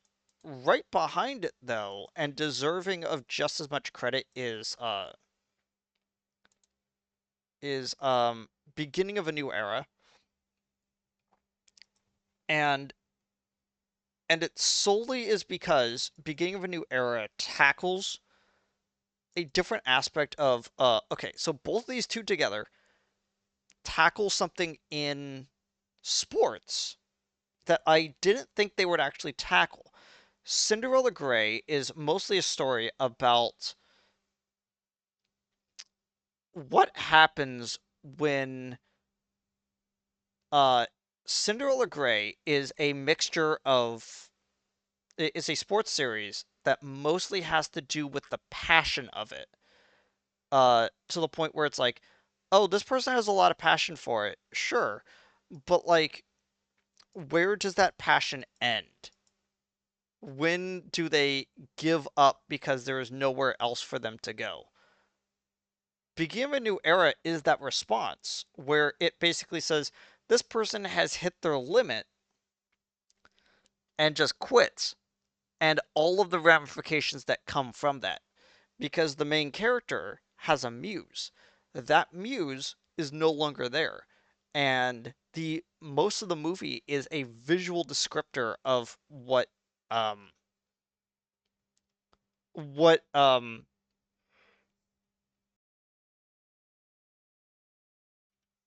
yeah, it's a bunch of visual descriptors of what it's like to go through depression. And I am all there for it. Man, am I all there for it. John Cena's last match. I'm gonna just quickly put that into bronze. I see where they were going with it. I also agree with John that it is pretty pathetic that you would kind of end a person's storied career with something like that, but I also understand what they were doing. Uh, Hades 2. I've played enough Hades 1 to kind of understand what they're doing, but I need to actually know what are in the endings of Hades 2 to have a solid opinion onto it. Uh, Ball Pit, Unbeatable, Marvel Rivals, same thing. Sushi Ben, I can look up, but I kind of want to sit down and play it myself. I don't think I'm ever gonna play Baby Steps, but I am gonna need to know what that is. The Substance, uh, Coming a Parent and Getting a Tattoo. That's gonna be awkward to get through. I don't think I'm gonna be doing either of those two in a while. Hollow Knight Silk Song. It is currently on my list, on my personal list, even though I have not actually finished the game. I would put it right there. Uh, Oof. I'm gonna bring down the Vengeance trilogy just because, like I said, the Vengeance trilogy I have not actually like watched all of it, so so I am gonna need to actually sit down with it.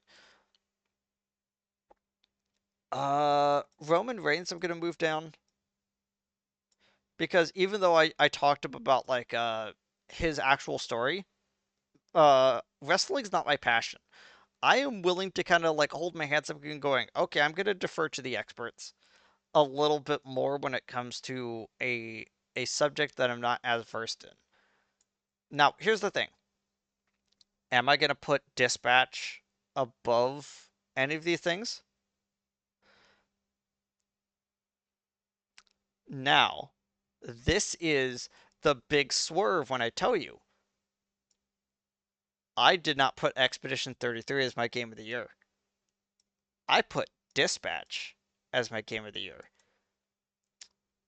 And I could talk forever about that decision. So, like what I was talking about with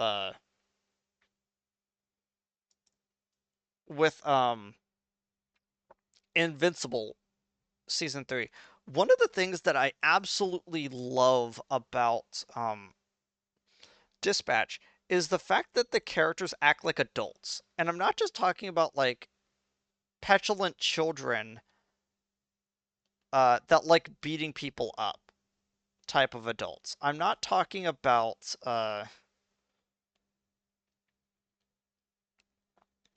I'm not talking about um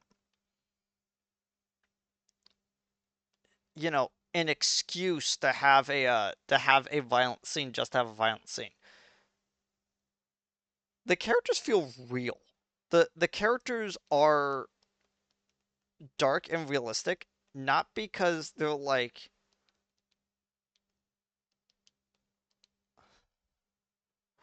uh,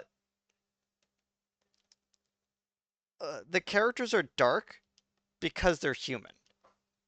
And I think that that's a very funny way of putting it.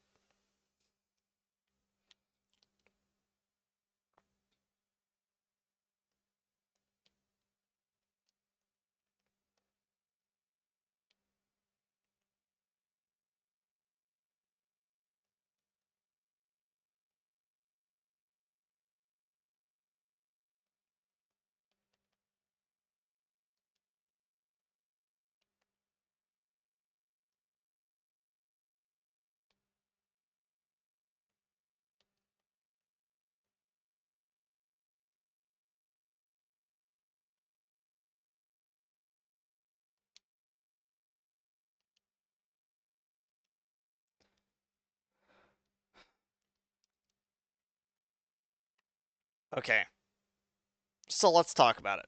Okay, Dispatch as a story is very fascinating. So it wasn't until like very recently that I realized what's happening. So let's just talk about it in I don't want to say funny terms, but in terms that like people might understand. So the main villain hates the main character, not because the main character is valorant or and good. It's because he has a vendetta against his dad. And the reason why he has a vendetta against his dad is because the villain is uh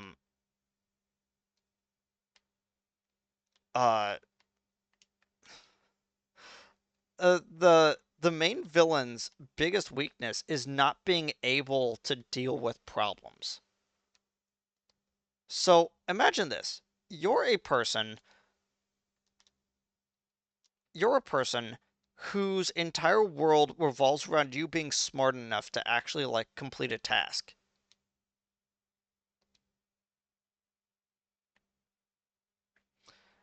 And you're smart enough to like run the calculations and figure out all of this.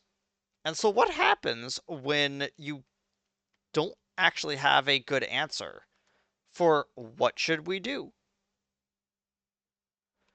And so you create a thing to tell you what the best outcome is. You purposely put a microchip in your brain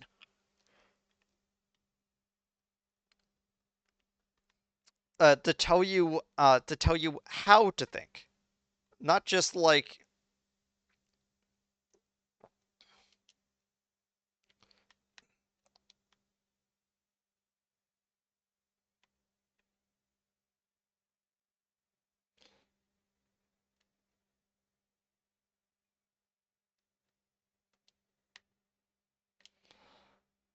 so. The main character is being accosted by villains from all sides. And the main villain has created a mech suit to fight against his because he's this universe's version of Iron Man. You know, his grandfather built the original suit. His father came up with the revolutionary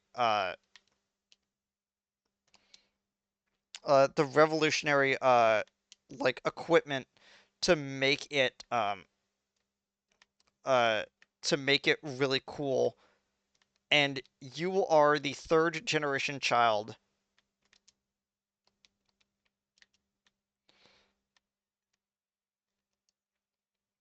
Yeah, you're not really a uh you're not the inventor. That was your grandfather.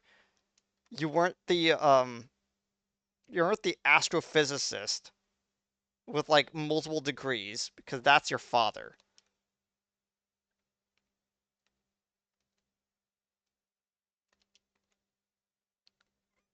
You're just this like washed up this kid that doesn't really know what he's doing.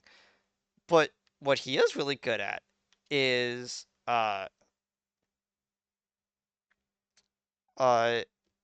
is thinking quick on his feet. You know, he's a hacker. He deals with like network intrusions. He he deals with things in the moment. He's able to make value judgments really quickly. And that is a perfect skill set for for a company to utilize him since he is currently without a suit while it gets repaired by them to uh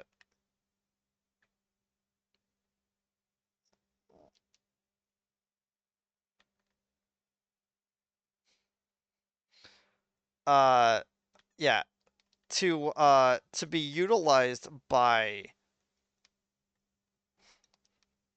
to be utilized by this company in a very clear way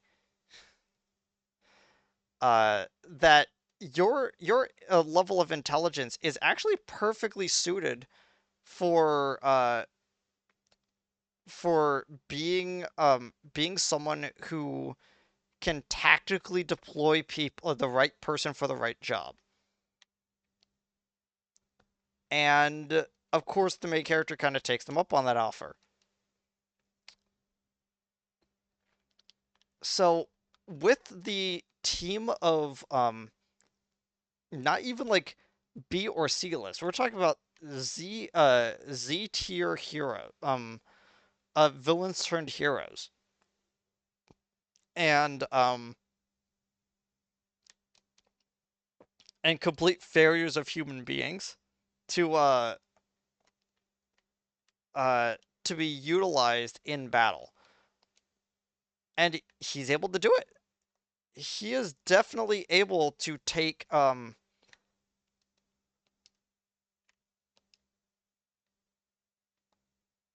he is definitely able to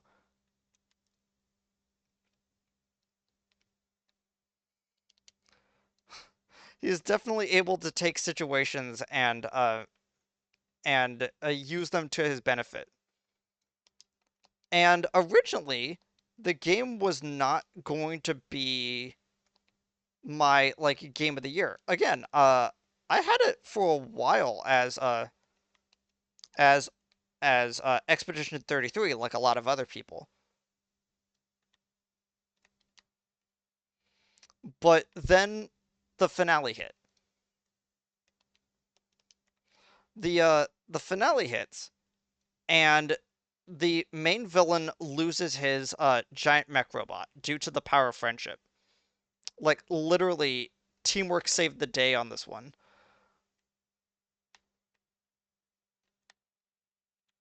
And he holds up the main character's dog as hostage. You know, very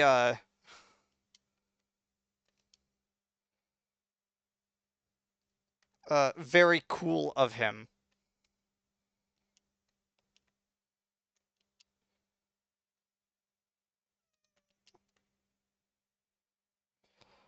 And he tells the main character to get out of the cockpit so that so he could transfer the power source of the suit to him. Because in his opinion, the source of the power suit, since he helped build it, is belongs to him, which in a way is true, but in a way is him taking credit for something that the main character's dad was far more involved in.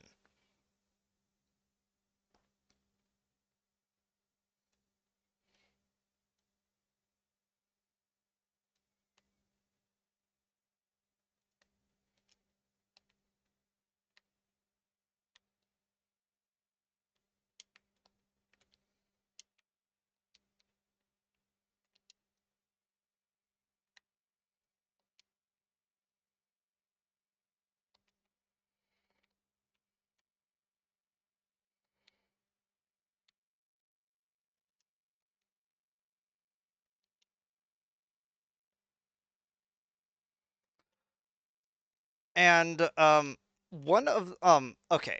So he's holding the dog hostage, you know? Very evil thing for him to do.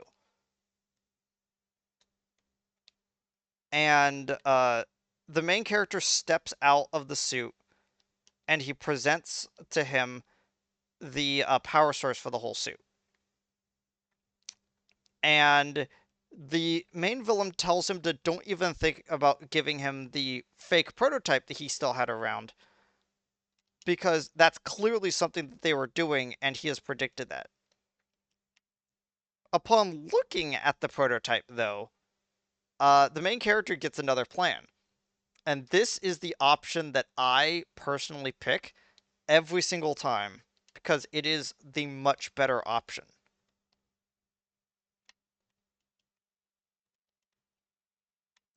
So he looks at the other one, and a dialogue prompt shows up that is uh, to decide if he's going to give him the real one, the fake one, and then a third one appears. Give him both. And every single time it pops up, every single person I have ever seen play the game is really confused about that one, going like, both? What? And some people like work through the logic and then realize that that is actually the best option because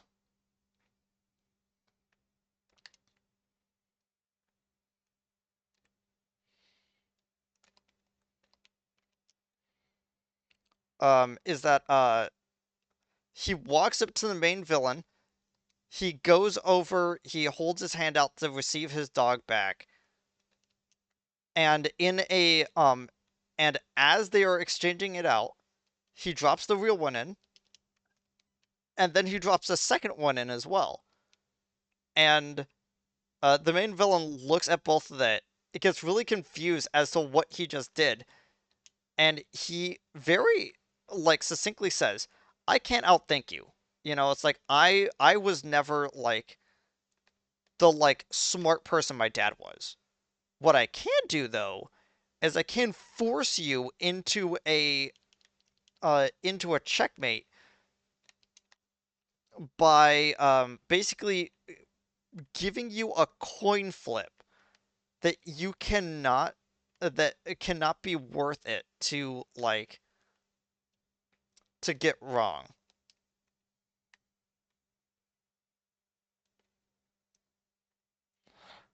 And the main villain just looks at what's in his hand, looks him right in the eyes, and says with a very resound, "Fuck you." And I sat on that screen after a while for a bit. I did not know from the uh from the uh from the prequel comics that Shroud's entire like Shroud's entire character is fake. Like being a like smart, like plan ahead like guy comes from him being a very um being a rather weak like personality wise. He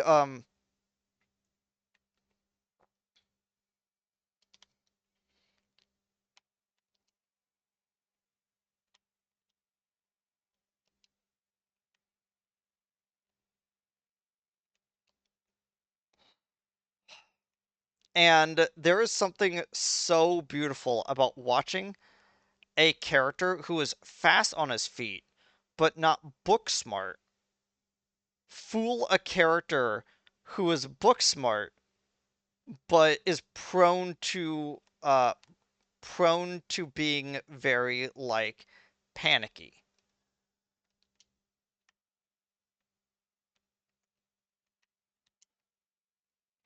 It literally got to the point where I thoroughly loved every single thing about that scene.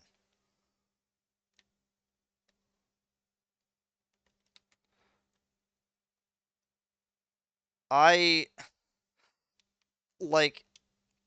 like you say whatever you want about like, oh no, it's like which character did you romance? Like did you get the good ending or the other ending? Did you get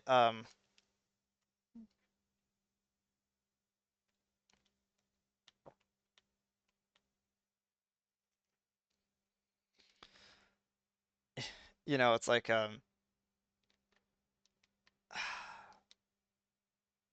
there's a lot to be said about it.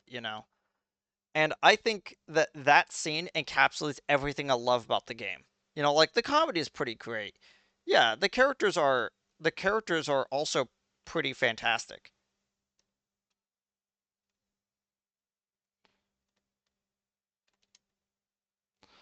Um, but like that scene right there made me instantly a fan of what this was. And they're trying to say that it's like, oh, it originally the actual script itself originally started out as a TV show. I don't think I don't think that ending would have been as strong if it was just a TV show. You having the choice to pick the option for both makes that so much worth it.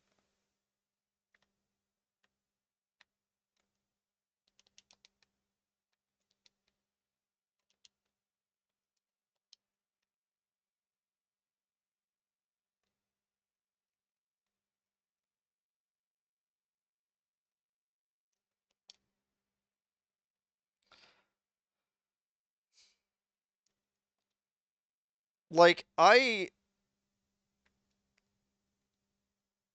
I did not put Dispatch into platinum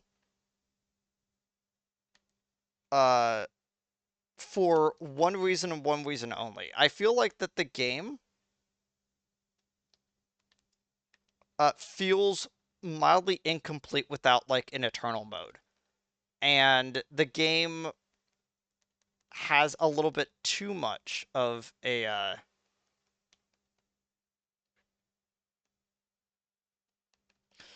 yeah, the game has a little bit too much of repetitive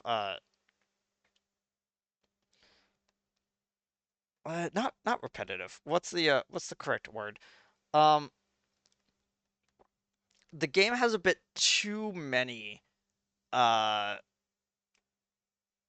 too many like weird like questions that pop up oh you need to send a hero out that is gonna stand in line for this thing. And it's like, why did I need movement to do that? Wouldn't it be better if like vigor, something uh that's more about like toughing something out should be that? But standing still is movement apparently.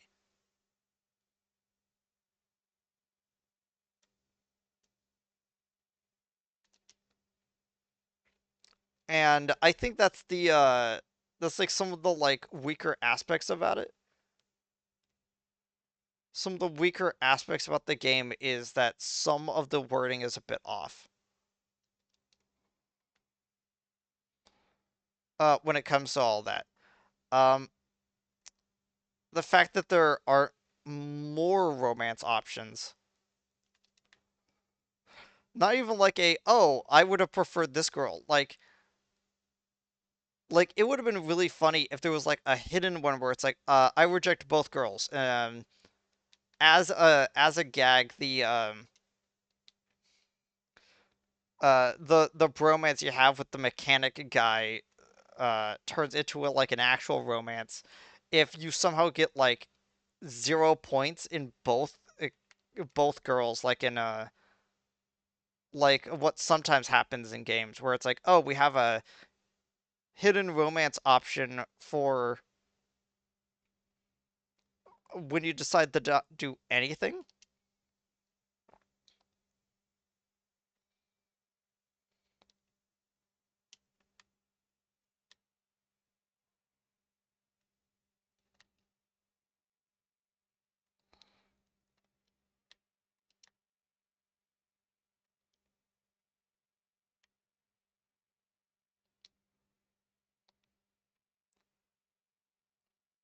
um Another thing that is a little bit weird about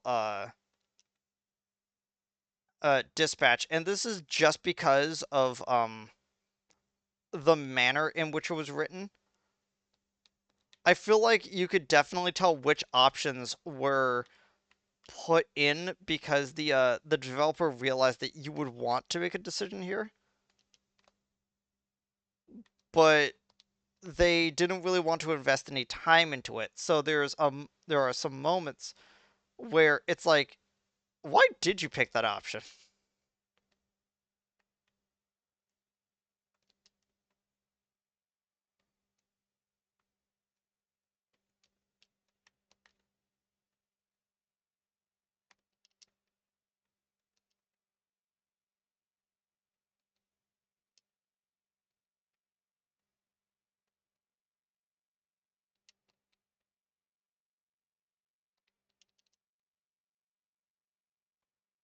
The big one is the choice of whether or not to reveal the secret of who the main character is. Because,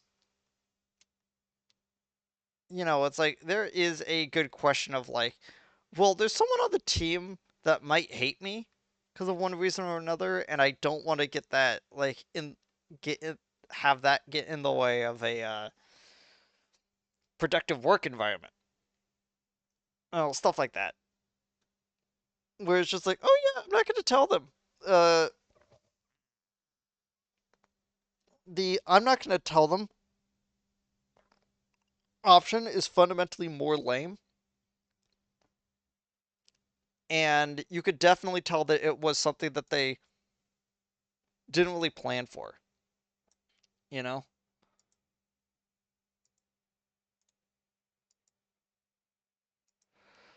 uh,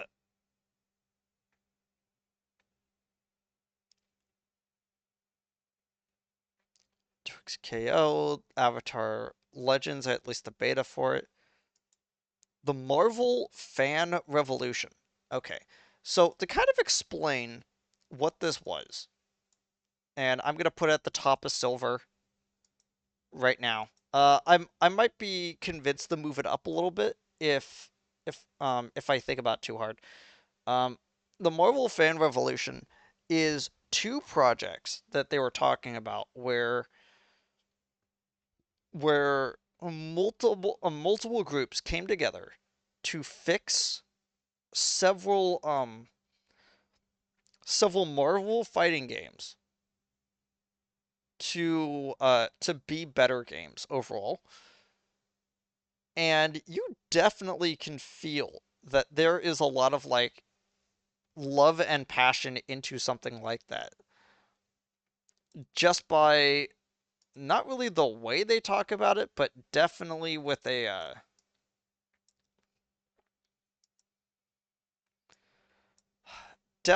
an air of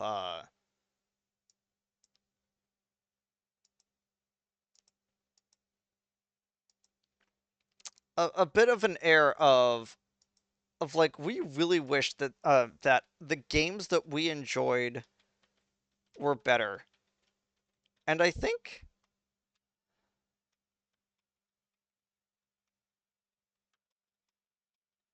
that vibe kind of permeates a lot of video games right now, where it's like we just wanted our games to be better, and you gave us nothing. And the fact that multiple fan revolutions came out to fix the broken games is astounding.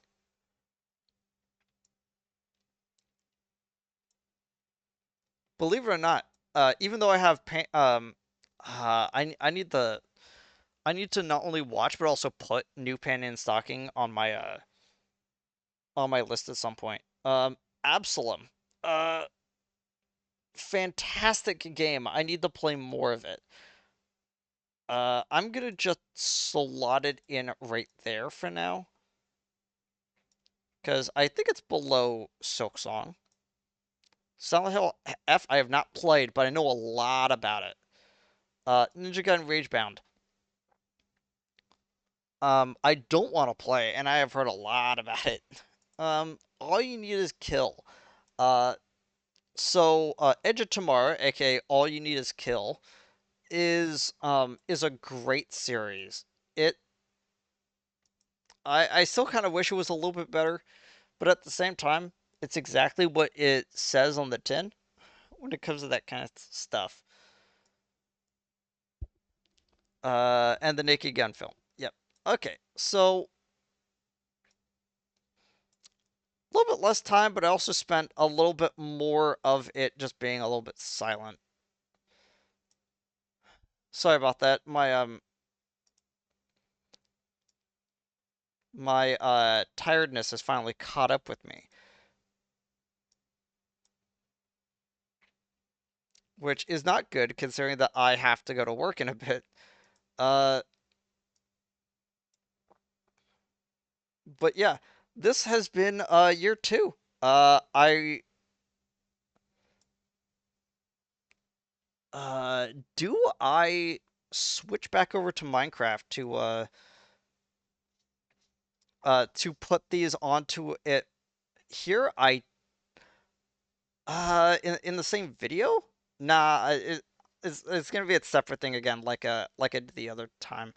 Anyway, I'll see all of y'all next time. Goodbye, everybody.